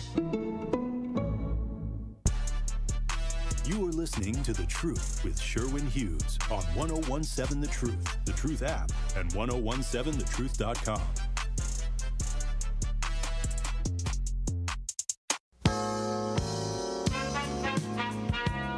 Stop inquiring what I did on Friday. All I got to say is mind your business. Last week was a long week, but it was a very productive week. I had a bunch of stuff that I did. I'm also doing some things preparing for the upcoming election, including I'm planning a party. I'm going to do a private engagement for Harris supporters. We're going to be together. I'm getting some quotes on the catering. It's going to be, you ain't got to pay nothing. It's going to be free. I'm going to pay for the food now. You going to buy your own drinks. I ain't buying your drinks for you. You buy your own drinks. I take care of the food. We're going to have a big old screen, and we're going to watch the election returns, and we're going to party, and we're going to dance. And if somebody tries to come into our event with a Trump hat on, we'll leave them where we find them. Trumpers not welcome. We're going to kick it, and we're going to celebrate joy. And Linda probably going to be there wearing a halter top and some sequins cowboy boots. Let's talk to the caller. You're on 1017 The Truth. How are you? Sherwin X. Good morning, my brother. Morning. Rob the Marine was close, but I would compare you more to other great men like Brother Bill Taylor.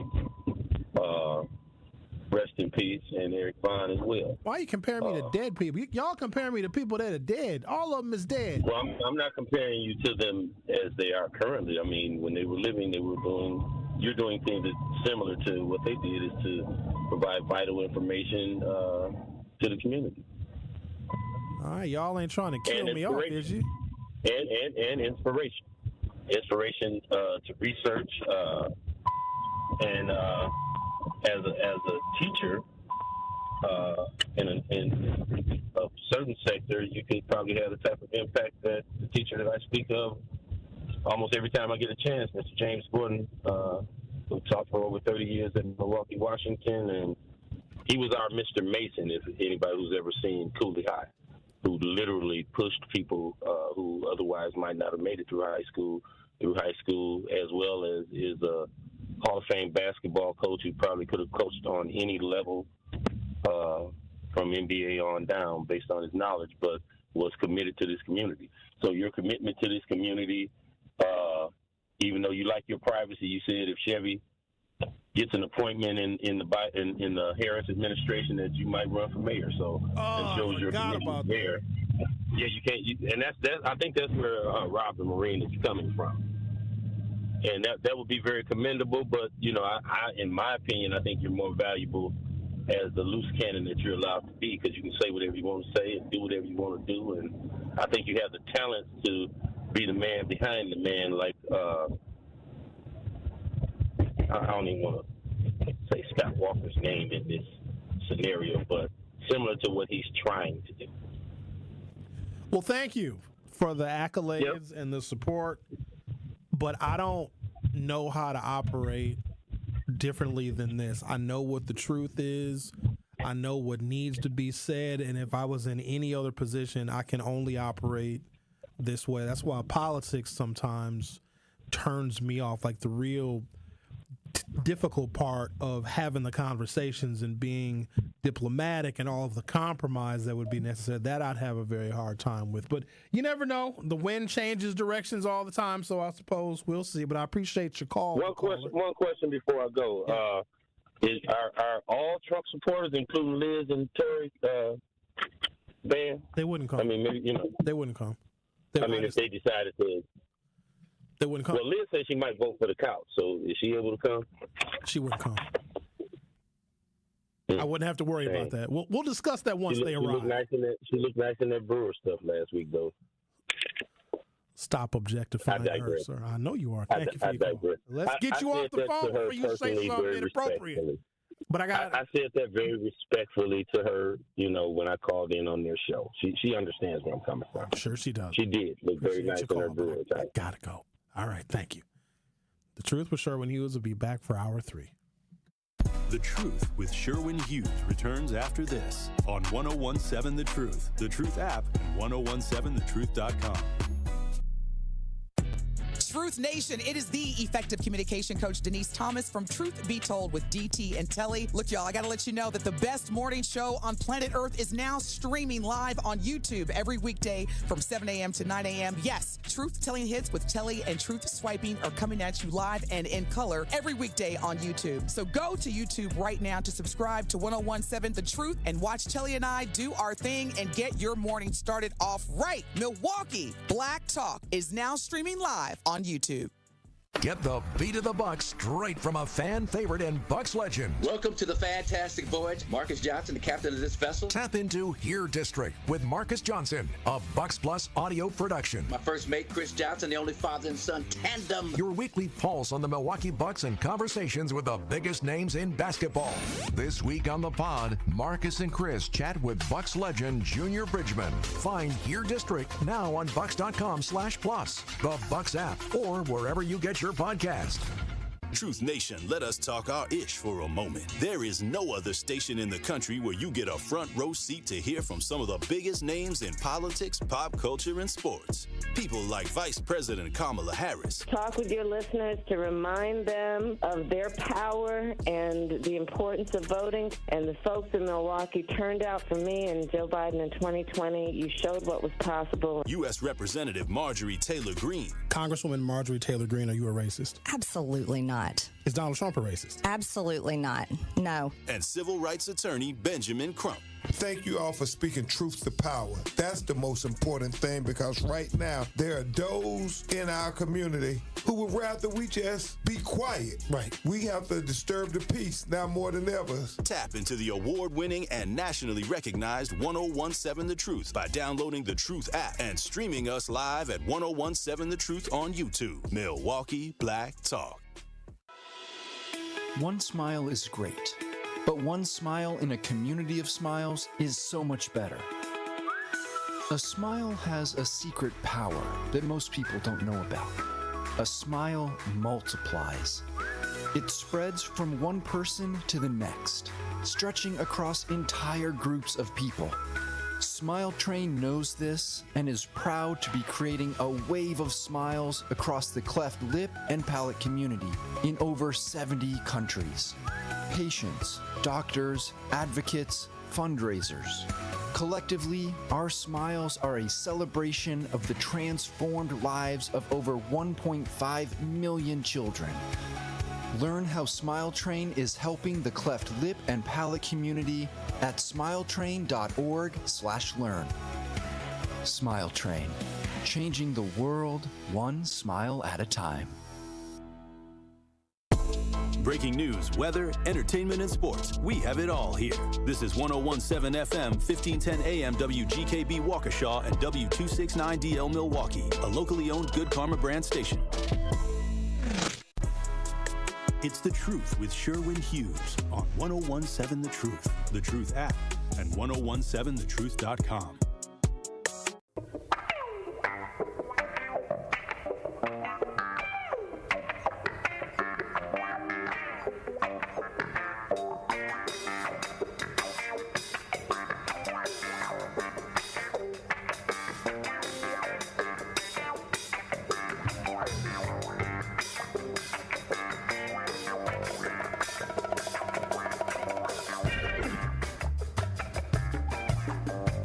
Welcome to Hour 3 of The Truth with Sherwin Hughes.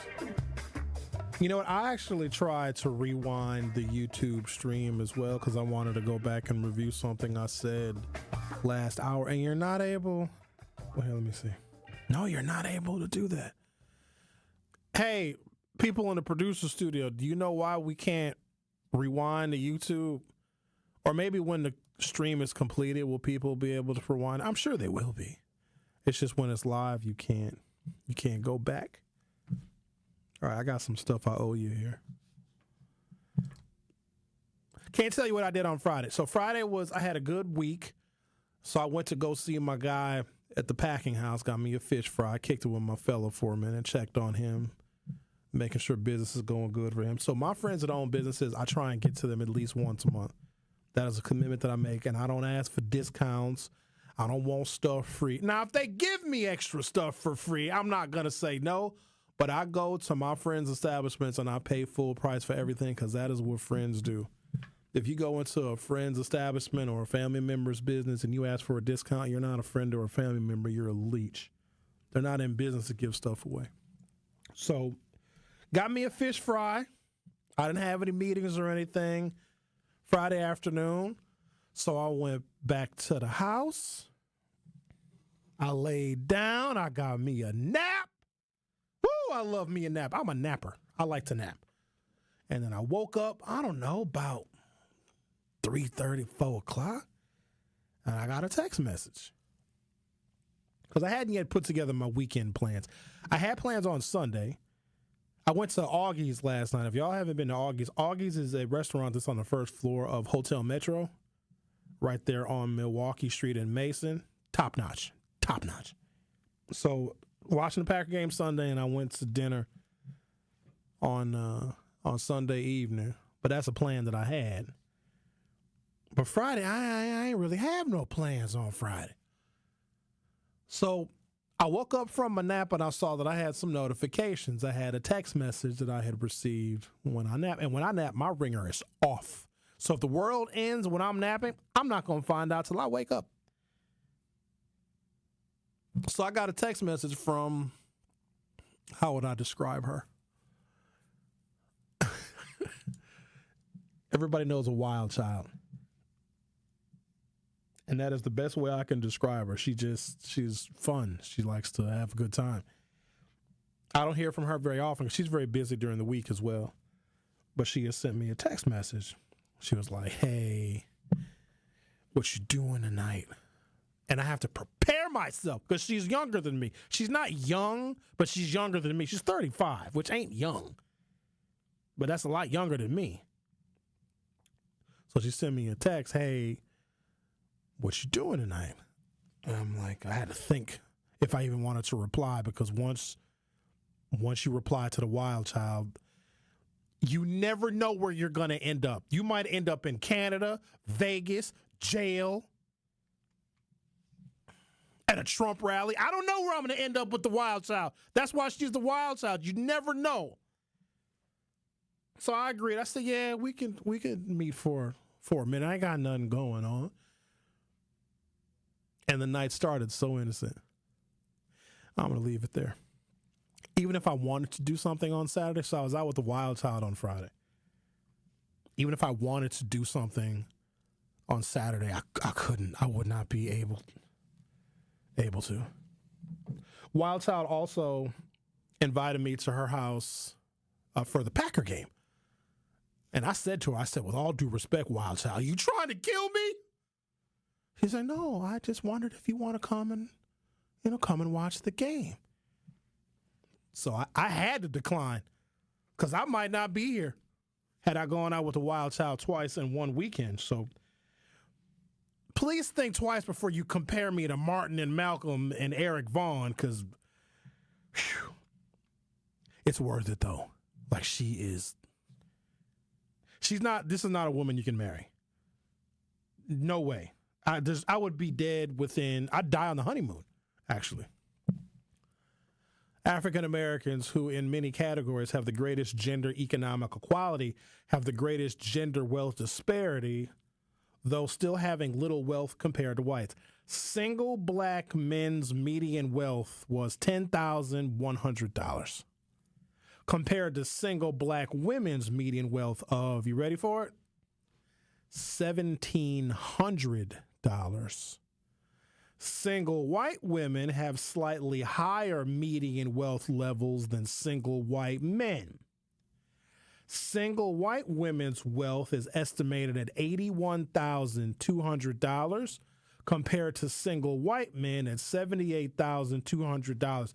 Just do the comparisons, ladies and gentlemen. So median wealth is half of the wealth is above that number and half is below. So it's the number that's right in the middle. It's not the average, but it's a number that half of the black people have. Half of the single black men have wealth that is above $10,100, and then 50% of black men have wealth that is less than $10,100. So whenever you hear median, that's the number that's right smack dab in the middle, where 50% of the population is above that number, and then 50% of the population is below that number.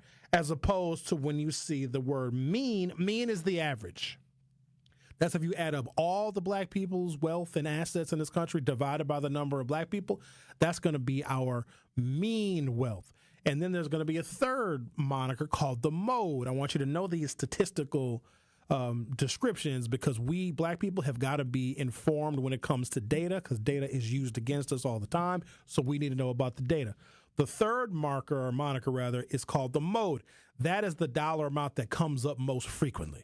We might find out that $17,922 is the most frequent dollar amount of wealth that black people have. I don't know what the mode is, but the mode is the dollar amount or the number that comes up most frequently within the population that you're analyzing. Capiche? Capiche. Okay.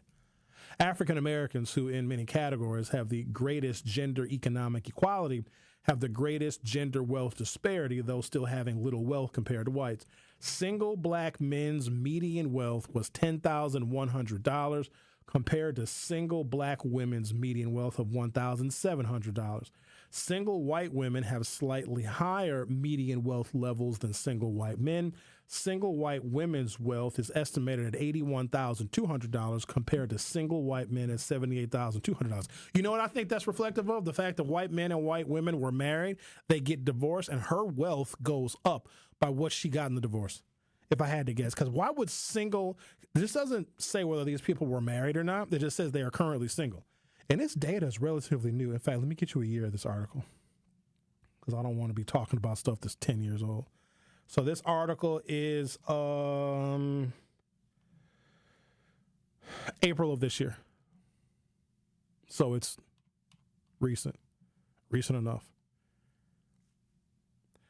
What's this here? Hispanics have the lowest wealth when examining single men and women. Single Hispanic men's median wealth was $4,200 compared with single Hispanic women's median wealth of $1,000. So black men, The Hispanics have a median wealth that is less than half of ours. They shouldn't be a threat. They should not be an economic threat. Hispanic women have a net worth that is 10 times lower than that of single black men. Black men, stay single! Stay single, or single black men get you a single white woman or a single white man for that matter, because their wealth is 10 times greater than ours, so we stand to benefit. All right. Who is this on line one? Mr. Green. What's Mr. Green talking about? Let's talk to Mr. Green. Hello, Mr. Green from Mr. Green's Barbecue. Is that who this is? Can I speak? Yeah. Okay, I'm Senior from Mr. Green's Barbecue. Best barbecue in Milwaukee, but we travel all over the United States. But anyway, I'm listening, long-time listener, and you might remember me from People's Renee and Max friend that was going to pull your drink since you ain't came down in over 3 years. Uh-oh. Since I last talked to you. Okay. But hi, Mr. Green. It's very nice to be talking to you again. Sherwin? Yes? I will be your hype man. Because if Donald Trump can be president, you can be. Thank you for that confidence, but I don't think I want to be president. But I appreciate your confidence. Be the mayor of Milwaukee. How about you bring me some barbecue? Why don't we start there, and then we can talk about me being president or being mayor? Because in the description it says Mr. Green from Mr. Green's Barbecue. I thought you was going to drop off an order, man. All right, sure. I'm bringing barbecue, and we're going to talk. You get barbecue. When you bringing my barbecue? Good friends with Mac and Renee, and once we meet, you're going to know I got a conversation. I'm better than Al. Oh, fair enough. All right. It's not a competition, but all right. I'm looking forward to the conversation and the barbecue. Before the week is out, I'm back listening. All right. Thank you. Oh, he hung up. What is happening today? Y'all got me over here running for president, running for mayor. I'm going to eat some barbecue, apparently, with him, my uncle, and my auntie. All right. While this data from the Asset Founders Network sets a benchmark that highlights racial, ethnic, and gender disparities when accounting for children, the median wealth of single fathers is higher than single childless men's wealth, while conversely, single mothers' median wealth is lower than that of single childless women. That is interesting. So single fathers have higher wealth than single childless men, but single mothers have lower wealth than single childless women. The article says this points to a widening inequality divide between single dads and single mothers. The median wealth of single white mothers was, that's low, $14,600, approximately $1,000 less than that of single white women with no kids. Comparatively, single white dads have a wealth of $41,410, which is roughly $13,000 more than single white men with no kids. So why is it that single white men with kids have higher wealth? Because I'd imagine if you have custody of your children as a single dad, you probably have to show the court that you have the income to take care of your children. Let's talk to Sherman here on 101.7 The Truth. How are you? I'm all right. How you doing, Sherwin? I'm good. What's on your mind? Hey, I'm all right. If everybody get together and try to vote you in to be mayor, would you take the job? Would y'all stop talking that mess? Please don't. Don't do that. I'm dead serious because I want to be your cuss man. Like when you have problems, you call me and I'll do the dirty work of talking bad about it. Oh, I'm dead serious. I believe you. Yeah, I'm real disrespectful. I can make the average person want to commit suicide or want to fight, one of the two. So you call me up, and I'll say something disrespectful, like don't call me late at night and thinking you're going to get a problem solved. I'm going to solve your problem. So when you run it. I don't want to. I really don't, because I might win, and then all the problems in the city would fall on my shoulders, and I don't know if I want that. That's what you got me for. So you can cuss everybody out? That's not going to solve the problems. I cuss a little bit. So when you run it? A certain chain of events would have to take place before I would even consider it. And when the first link in that chain of events takes place, we'll have another conversation. Okay, what we need to do to get you in place? Raise I probably need about $2 million, give or take. I think you go where we are in the $2 million. Come on, man. Okay, I'm gonna see if I can sell my son's kidney on the internet. No, don't sell no kidney. So you got about 250,000 black people. If each black person in this city contributed an equivalent of $8 each, that'd be enough. Okay, that'd be enough. We can get that. Ain't no problem. Okay. I appreciate you, man, because you my hero. Oh, thank you. That's very nice of you to say. But remember, I'm flawed now. I'm not perfect. I don't give a care. If Donald Trump is a retard, what you talking about? You flawed. You couldn't be no flaweder than that. Depends on the day. But you have a good day, bro. Thank you. All right. Yeah. Okay then. I don't like the direction that this is going in. Y'all know that I'm not. I can't. The honeymoon would be too short, because y'all would want the problems in this city to be fixed overnight, and y'all would blame me for everything. Yay, Sherwin is mayor. Everything is going to be perfect. Black people are all going to have new cars and new houses and a bunch of money in the bank, and we're going to get a bunch of reparations. And if that doesn't happen in 72 hours, y'all will want to kill me. People may like the thought of it, but I'd have to deal with a disrespectful council, because the council wouldn't be on my side. I couldn't do much without them. I'd have to go around them, I think. I might have to go to state government. I might have to work with Congresswoman Gwen Moore a lot more than I work with the council. I might have to work with Tammy Baldwin to a lesser extent. I might have to work with Ron Johnson to get stuff done. But there's members of the council that do not like me. And I'd cuss a lot of them out. Actually, I wouldn't even need Sherman to cuss them out, because there's several members of the council. Like, if I see them on the street, they get an earful. I'm going to take a break, come back, going to talk to the town on the other side. Discussing the wealth disparities that African Americans have, the lack of land ownership that we have, yet for some reason, we as black people have the audacity to think that we can tell other people not to come to this country when we don't have the authority to tell somebody not to come to this country. We have audacity. We do not have authority. We don't own this nation. We can't tell someone not to come to America when we as black people can be evicted. If you don't even own your own house, you can't tell someone not to come to this country. Right? So let's not do that, because that's not us. That's a talking point from somebody else. Those other people, we don't want the migrants and the immigrants here. That's not us saying that. That's them. And whether they're here or not, how do you think that changes our relationship with white supremacy? It doesn't. In fact, when we band together with that political party that is heavily anti-migrant, when we work with them on that, we are actually participating in our own demise. And I said it before, I'll say it again. Every black vote that Donald Trump and MAGA Republicans get is a piece of wood, it's a hammer, it's a nail, it's a blueprint, some more wood, it's a 2x4, it's some rope. And what happens is, we as black people in this country, every vote that we give to Donald Trump, we are giving him another piece of wood, a nail, a hammer, a saw, more construction materials. And our votes will amount to us building a gallows in which we will be hung. Because if the Republicans can screw over women, what do you think they'll do to us? We have no money. We have no wealth. We have no assets. I mean, as a collective, we don't own any land. Y'all heard the statistic I gave earlier.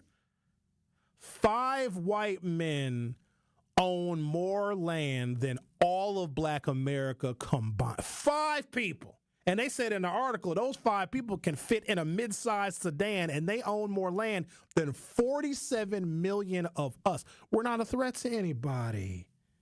We sure do talk tough, though. We black folks talk very tough, but we're not a threat. We only have audacity. We do not have authority. It's like we have a bunch of ambition, but not enough of us have the ability. You're listening to The Truth with Sherwin Hughes on 101.7 FM. I'll be back shortly. Don't touch that dial. The Truth with Sherwin Hughes will be right back on 101.7 The Truth, The Truth app, and 1017thetruth.com.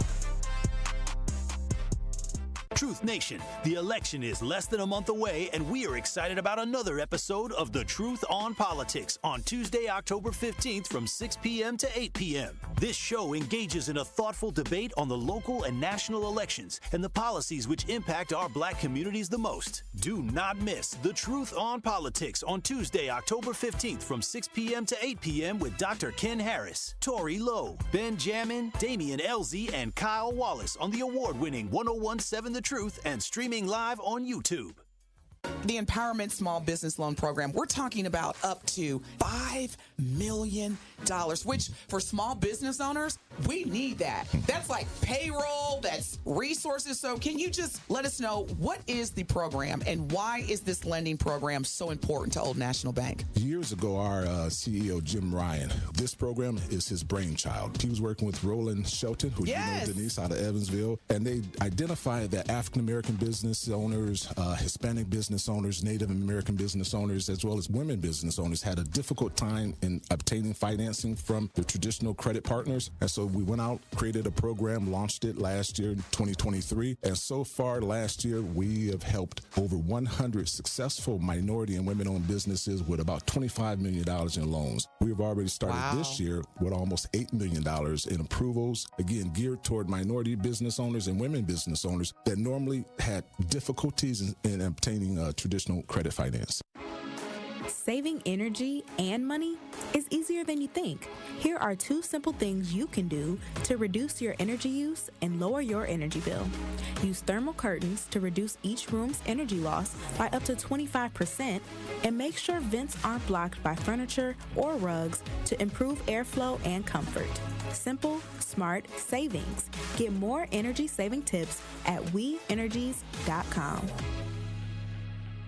101.7 The Truth is the proud home of Marquette Hilltoppers football.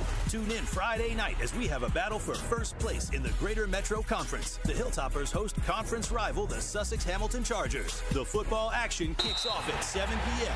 on 101.7 The Truth. Marquette University High School football is presented by Gruber Law Offices and sponsored by Capital Insurance Agency, Magic Productions, Annex Wealth Management, C.G. Schmidt, Left's Lucky Town, Boyle Frederickson Intellectual Property Law, and Marquette University High School.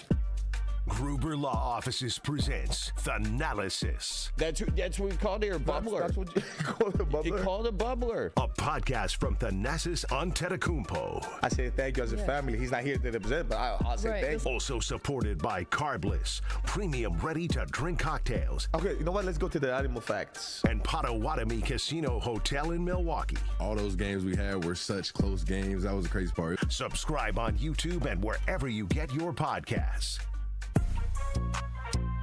This is The Truth with Sherwin Hughes on 101.7 The Truth, The Truth app, and 1017thetruth.com.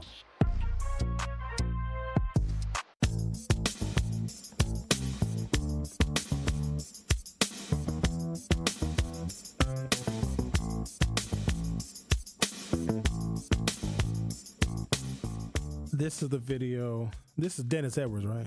This is Dennis Edwards. Is this the video where he looks like he's chewing? He's not chewing. He's withdrawing from cocaine. Did you guys know that? Also, the song Candy by Cameo. If you get a chance, Rick. All this is just common sense, though. Who didn't know this? A lot of people didn't know. They're like, why is he chewing gum? That's mad crazy. But Cameo, Candy, just like Candy from Cameo. Classic 80s R&B groove. That whole song is about cocaine. Just like candy, I can feel it when you walk, even when you talk, it takes over me. Taking my appetite, it's the kind I like. I'm back here laughing because Zach is just flabbergasted. Why? Because he didn't know those songs were about cocaine. We'll play Just Like Candy. In fact, can you get it ready? Get it all, or I can get it teed up too. Now I know how to play music over here on my side too. Now let's talk to the town. You're on 101.7 The Truth. How are you? I'm doing good. How you doing, sir? I'm doing well. What's on your mind? I was thinking about what you were saying, in and out, when I was doing handling my business or whatever like that. And I'm gonna say that how you bringing it is factually correct. I'm gonna say that it is factually correct, but like how you bring it, I don't think it's healthy, especially in a way where the Democrats trying to pitch hope and a better day or whatever like that. Like I hear a lot of everything against us for trying to get to a certain point or achieve a certain objective. But I don't hear either the hopeful part or I don't hear the steps that we can make to go to that goal or find a more achievable goal. Because it seems like from your vernacular when talking about the subject, that it is like, slow down. We can't do this because we don't got that and we don't got this. You understand what I'm saying? Yeah, I think you want me just to blow smoke of my people's rear ends. There's certain stuff that we want to accomplish, and we have no idea what steps are involved because we have been lied to, we have been undereducated and miseducated. So a lot of times black folks think, if we just ask for this, we'll get it. No, there's a process to things. There's a process to the end goal. There's a process to success. And because we don't understand the process, we don't understand all of the necessary and required steps, we think that if somebody tells us the steps that they're being mean and they're not being hopeful. I'm gonna tell you what. If you don't believe me, then just pray on it. If we just pray, everything will just come. We're just talking about the. We just talk. But what I'm talking about though is how it be sounding to me. How you be coming is that you be trying to kill the possibility of it. No, the possibility is the amount of information that we need and the work ethic that we have to even begin the first step, and that's where we lack. So I'm not going to be over here like, yeah, we can get it done. We can get it done on Friday. No, we can't.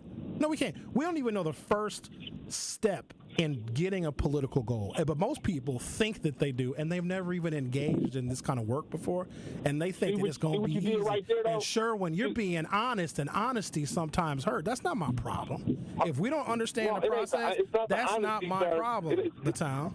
It's not the honesty, sir. It's not the honesty, sir. In my opinion, it's just the tone and the tenor in which you put it down. Like, you want to be spoon-fed. You want me to talk to you like you a baby. That's not spoon-fed, because that's not spoon-fed. And okay, give me an example. Give me an example of how you back a person. You backing a person for president right now. Hold on, before you get into all that, because you're gonna lose my audience. Hang on a second. Just listen.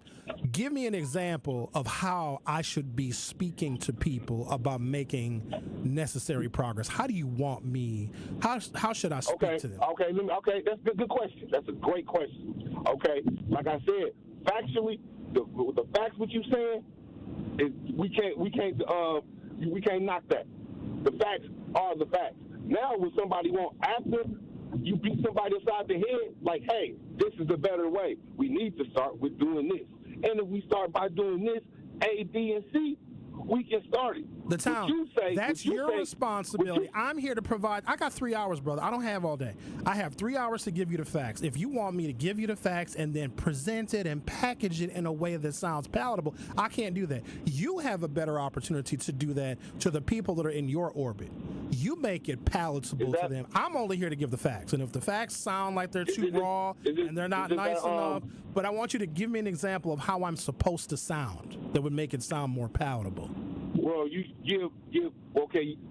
explain the problem, but then you don't, and it's all like, you don't have it. We're not going to give it done this Monday. Okay, you fair don't know enough. I know this. how I explain. Hold on. Let me talk for a hot second, though. Let me explain my point. And like, you talk super condescending to people, but that's cool too, though. But outside of all of that, then what's next is like, hey, bro, this is where we begin. Show people where they begin at, because you're a professor and you know this and you know that, and people want you for mayor or whatever like that, and you got some influence or whatever like that, and you a black man. So like, you can give me more.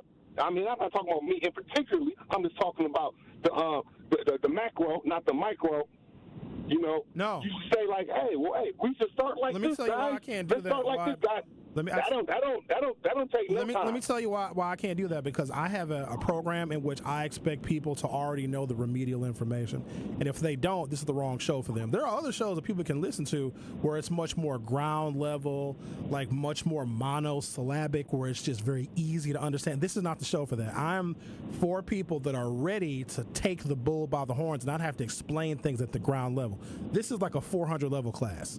This is not intro to political science. This is graduate level stuff, and it's not for everybody. But what I can't do is disrespect the people that want to hear things on the graduate level that are only remedial, right? I can't do that, because I am engaging people that know the remedial stuff already, and I can't.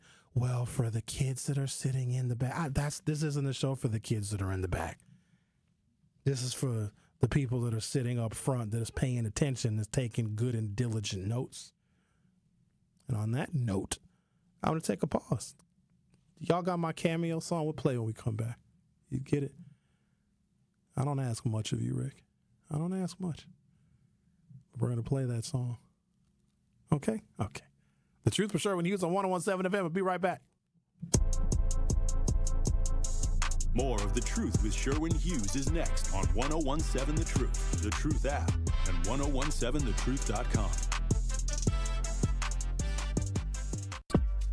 Gruber Law Offices presents Thanalysis. 80% the second bomb after the second bomb, it's a move. A podcast from Thanasis Antetokounmpo. Oof da. That means absolutely everything. Also supported by Carbless, premium ready-to-drink cocktails. The now quarterback for the Green Bay Packers. And Potawatomi Casino Hotel in Milwaukee. Jordan Love. Get out. Subscribe on YouTube and wherever you get your podcasts.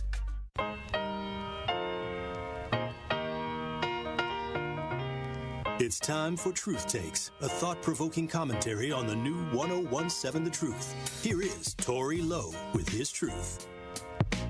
Breaking news, Milwaukee County Medical Examiner's Office is investigating the death of 43-year-old Devontae L. Mitchell outside of the Hyatt Regency on Sunday as a homicide.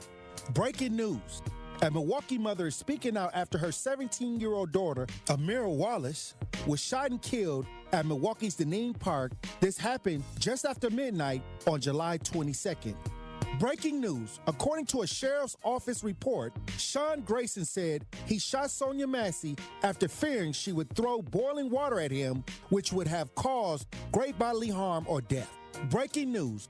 Body cam video shows fatal police shooting of 4-year-old Illinois boy and man holding him hostage. Police responding to a domestic violence call shot a 4-year-old named Terrell Marshawn Miller and his mother's boyfriend. Now that I have your attention, these are families that are more than just a news story. These are families who are hurting. These are families that are searching for justice. As a community, it's our duty to get involved and make sure we do our part to make sure that these families receive the justice that they're searching for. Today, it's their families in the news. Tomorrow is yours. This is why it's important for us to make sure that we stay on the front lines and make sure that we do our part to help change what's going on in our neighborhood. Whether it's police brutality, whether it's senseless violence, whether it's human trafficking, we all can do our part and help each and every family that's affected negatively in our communities get justice. This has been Truth Takes on the new 1017 The Truth. Listen to The Tory Lowe Show weekdays from 1 p.m. to 4 p.m. When you're high, you feel different. Pretty obvious, right? You think different, talk different, But if you feel different, you drive different. So if you're high, just don't drive.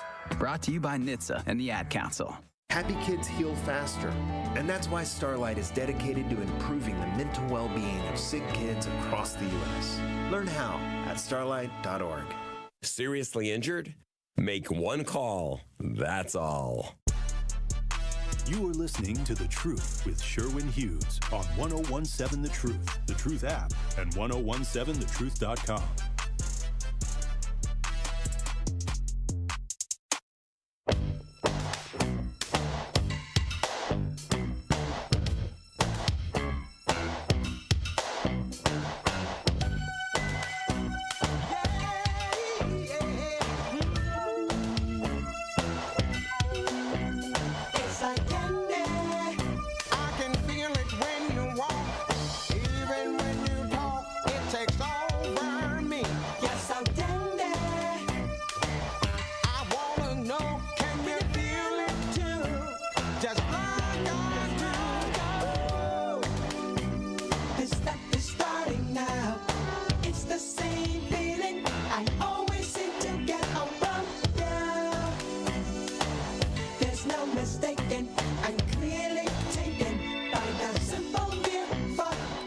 Taken by the simple mere thought of, no, turn it up. Turn it back up. This is entirely about It's starting. He's starting to feel it. It's starting now. This stuff is starting now. He's dancing it in. And did you hear the eyes roll in my head? I toss and turn in my bed. In the morning when I think about you. Fiending for the cocaine.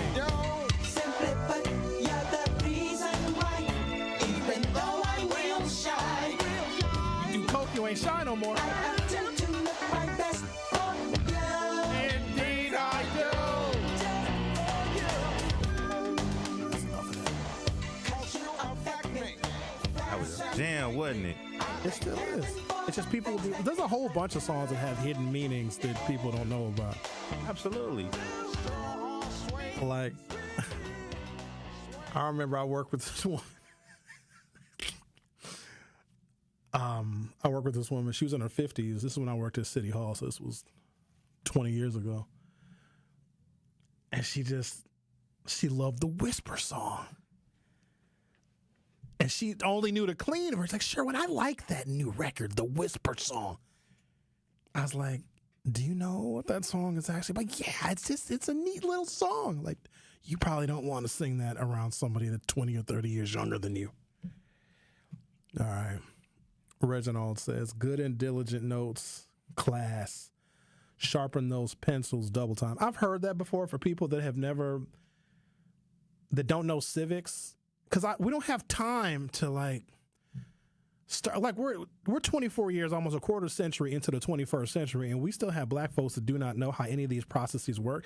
Now, again, that was intentional and on purpose, because if we knew how the system worked, we would know where we could get involved, where we could fit in, and where we can make a difference.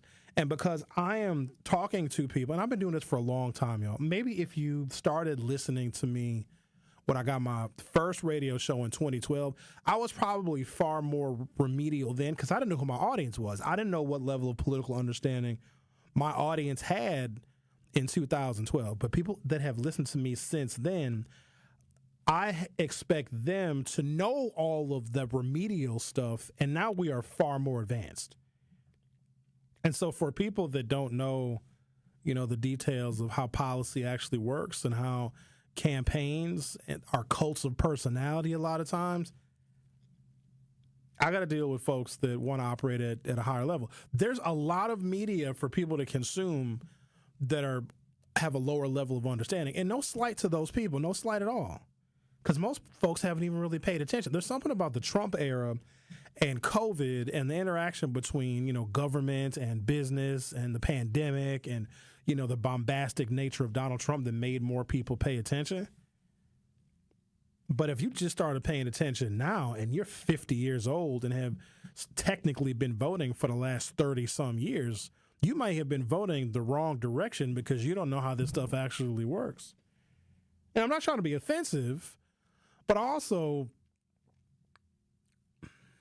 I can't make new information or hard-hitting information or hard-hitting facts like Rosie. It is what it is.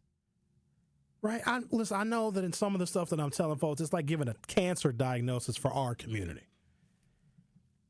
If I am the doctor, which I clearly am not, it is my job to tell you, okay, hey, we found a malignant tumor. Here's how we're going to get rid of it. But some people want, oh my God, you have cancer. I know as a doctor, it hurts me so bad. Can I cry with you? I don't have time for that. I've got other patients that I need to see. I can't get emotional with you when it comes to this information. I'm going to deliver the information. Hey, here's how it works. Here's how it goes. Here's where the tumor has been found. Here's what our options are. Here's your prognosis. I can't be all, oh, let's pray together. Can we just hold each other's hand? I can't do that. I got to get as much information out in a very short period of time. Y'all may think 3 hours is a long time. It's not. It goes by quick. I didn't get to half of my stuff, and it's 11:39. Here, what is this one here now? What is this? Households with a black householder were more likely than those with a white householder to have unsecured debt. 61.3% versus 53.4%, especially student loan debt, 25.8% versus 17.2%. So when you talk about debt and things that take away from black wealth, student loan debt hurts black people more than it hurts any other group. Do you see where Joe Biden was going with this? In fact, black women are the most burdened group of people. Listen to me, y'all. You got to understand this. I'm not going to sugarcoat this and make it rosy because you're supposed to be able to figure this out.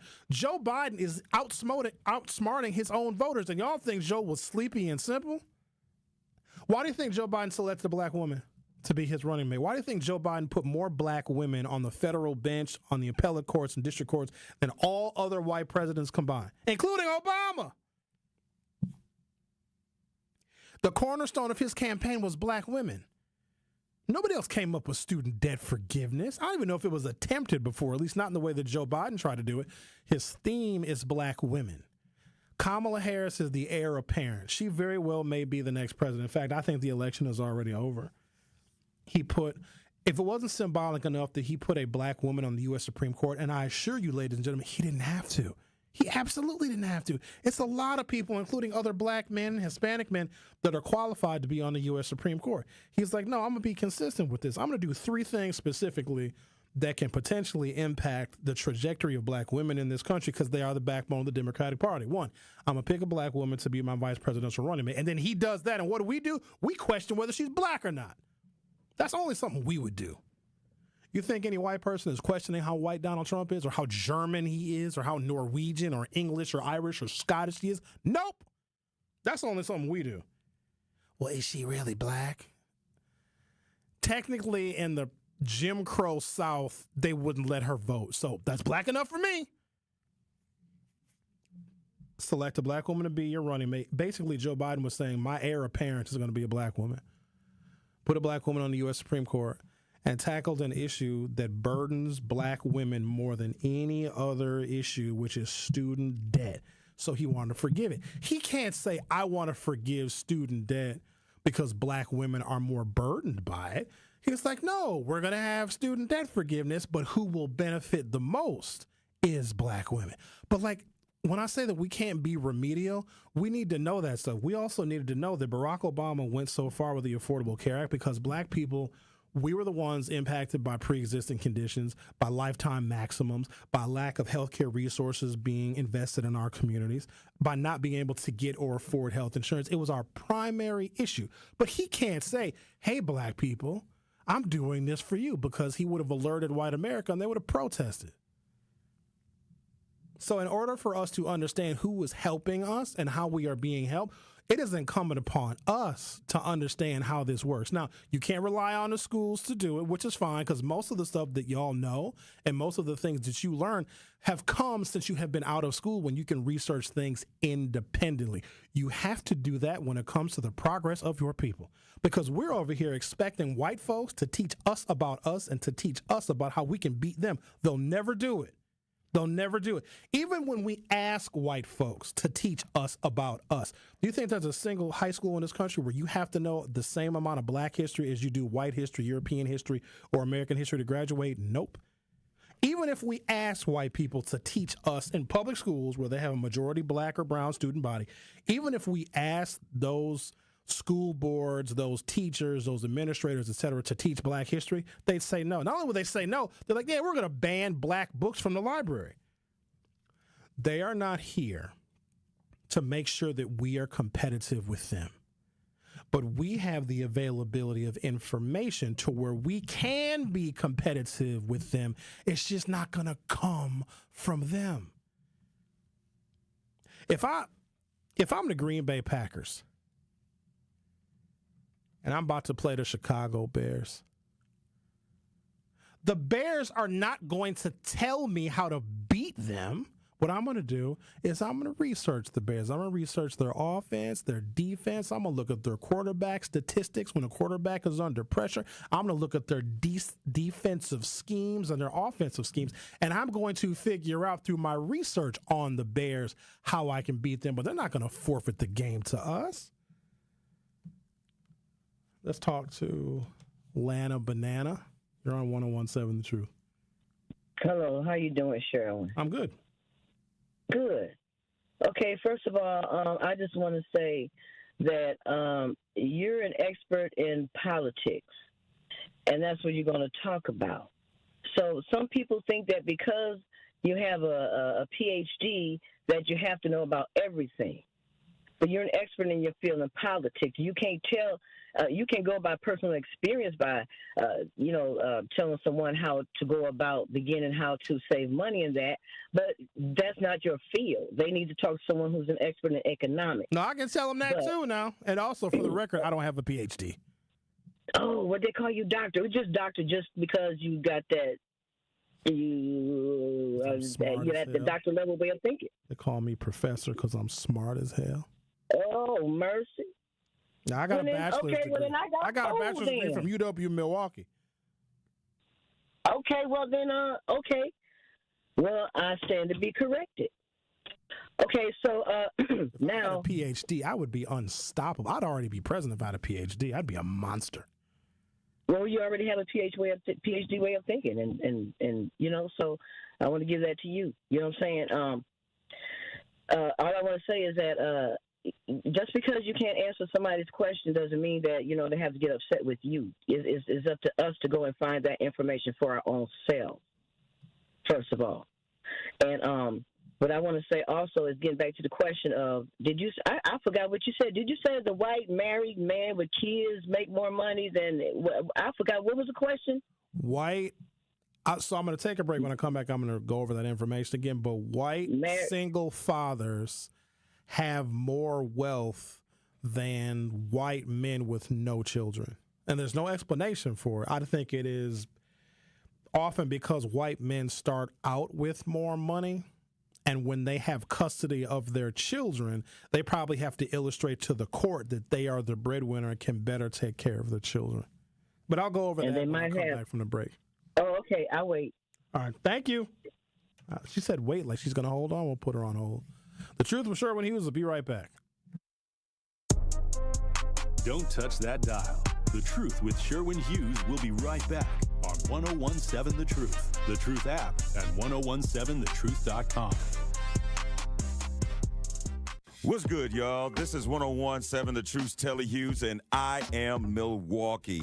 The goal of Truth Be Told with DT and Telly is to provide a platform for citizens of Milwaukee and Truth Nation to have their voices heard about concerns that have daily, direct impact. So join the home of Milwaukee's realest conversations where you can speak your truth. We are the award-winning 101.7 The Truth, Milwaukee Black Talk. Hardworking family businesses, ambitious entrepreneurs, relationship builders, and job creators. Businesses like yours are the heart of Wisconsin, and Wisconsin Economic Development Corporation lives to help you realize your vision. Join them for Marketplace Wisconsin, the Governor's Conference on Diverse Business Development. It will be held on December 11th and 12th at the Baird Center in Milwaukee and virtually on the 10th. Presented by WEDC, Marketplace Wisconsin is a place for minority, women, LGBTQ+, veteran-owned and small businesses to network, explore government contracting, and grow. You keep our state moving with construction, janitorial services, logistics, transportation, technology, medical services, and more. And Wisconsin Economic Development Corporation wants to help propel your success too. Let's look forward together. Register for Marketplace Wisconsin today at marketplacewisconsin.com. That's marketplacewisconsin.com.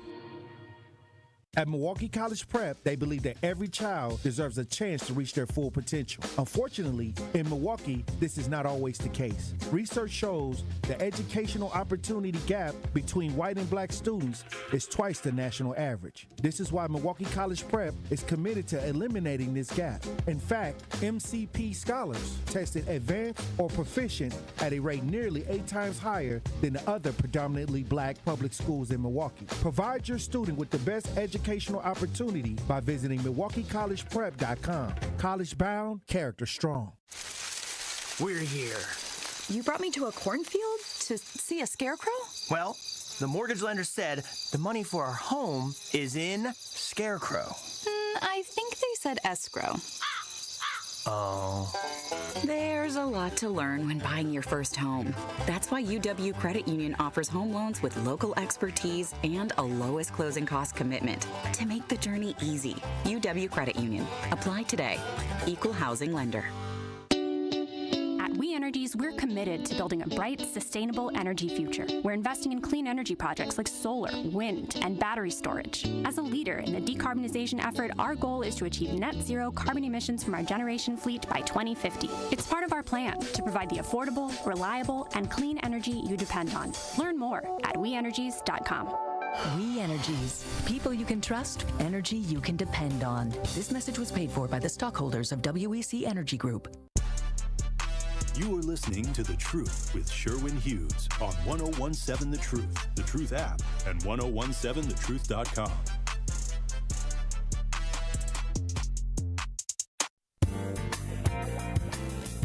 Join us for our first ever Truth Summit on Saturday, October 26th from 10 a.m. till 1 p.m. at the 3rd Street Market Hall. This exclusive in-person roundtable will examine the state of finances, education, and politics for Black Milwaukee. Dr. Ken Harris will be joined by expert guests like, Sherwin Hughes! They call me expert guest because I am. Jason Fields, Dr. Lita Mallett, and Dr. Glenn Matthews for insights and a lively debate you can't afford to miss. Reserve your spot for the Truth Summit by visiting 1017thetruth.com. That is 1017thetruth.com. The Truth Summit is sponsored by One Milwaukee and free food catered by Sean Nee's Exquisite Catering.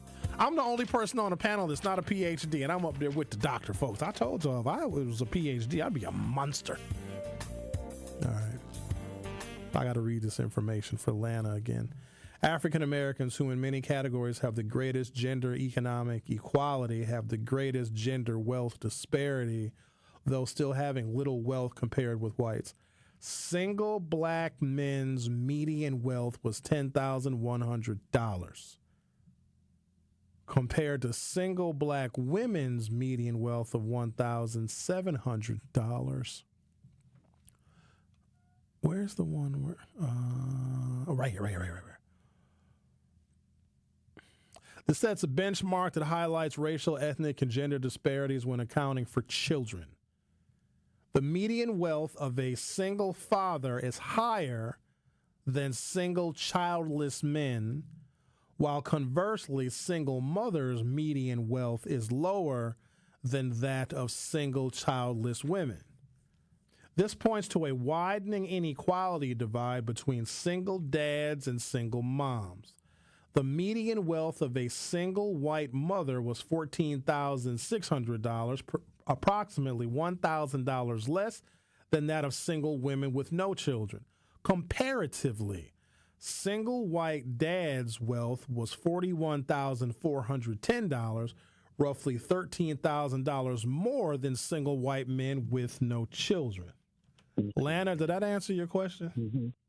Yeah, I had wanted to see what you think about this. The reason why I think that the single father white males have more wealth than or income than these just single childless white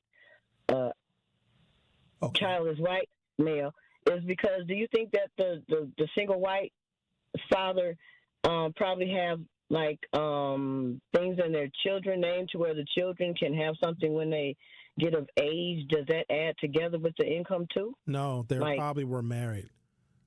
And they were the breadwinners in their families. So when they split their assets with their wives, because single white dads more likely were married and divorced instead of just having kids out of wedlock. So they probably had more money than the women that they married, and they lost a substantial amount of wealth in the divorce, but still have more than men who were never married. Because they didn't have to pay out for child support or anything like that, or did you just talking about with the wealth? They probably increased their wealth while they were married, and even when they got divorced, they still retained more of their wealth.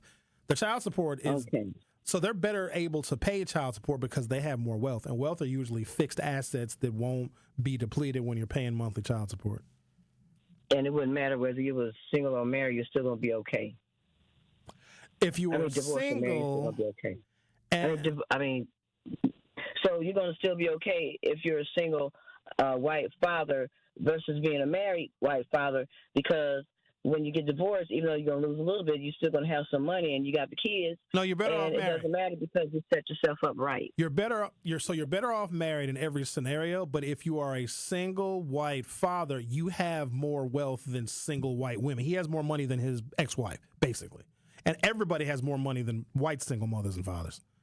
So single white men bear less financial burden when they get divorced and take care of kids as opposed to other groups, whether they were married or have kids or not. Oh, okay. Because they made sure that they were okay during the marriage because they were the breadwinner, so that when they divorce and they still got the kids, they're going to lose a little bit, but they're still okay. And the fact that they have the kids, they probably have to illustrate that they have the necessary income. In fact, more income than the mother to show that they can be custodial fathers. Because men have got a whole lot more burden of proof when they get custody of their kids than women. Yes, because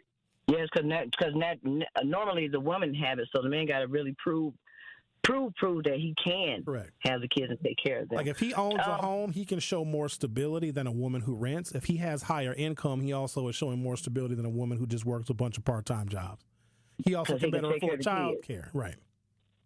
And make sure that the kid's going to be okay and grow up and be okay. But one more thing I want to say, one thing that people get upset with me about is that another way where, as black people, we can have more money is stop paying for people who are in jail and their books. If they did the thing that was wrong, let them pay for it and you keep your money. Stop loaning, giving, and borrow money. Keep it. Thank you. Bye-bye. All right, thank you. I said she had 20 seconds and she got her comment in within 20 seconds. And right now, I have 0 seconds. Thank you for listening. I'll see you next time. Truth Nation! And all our juicy jammers out there. Make certain that you tap into Jam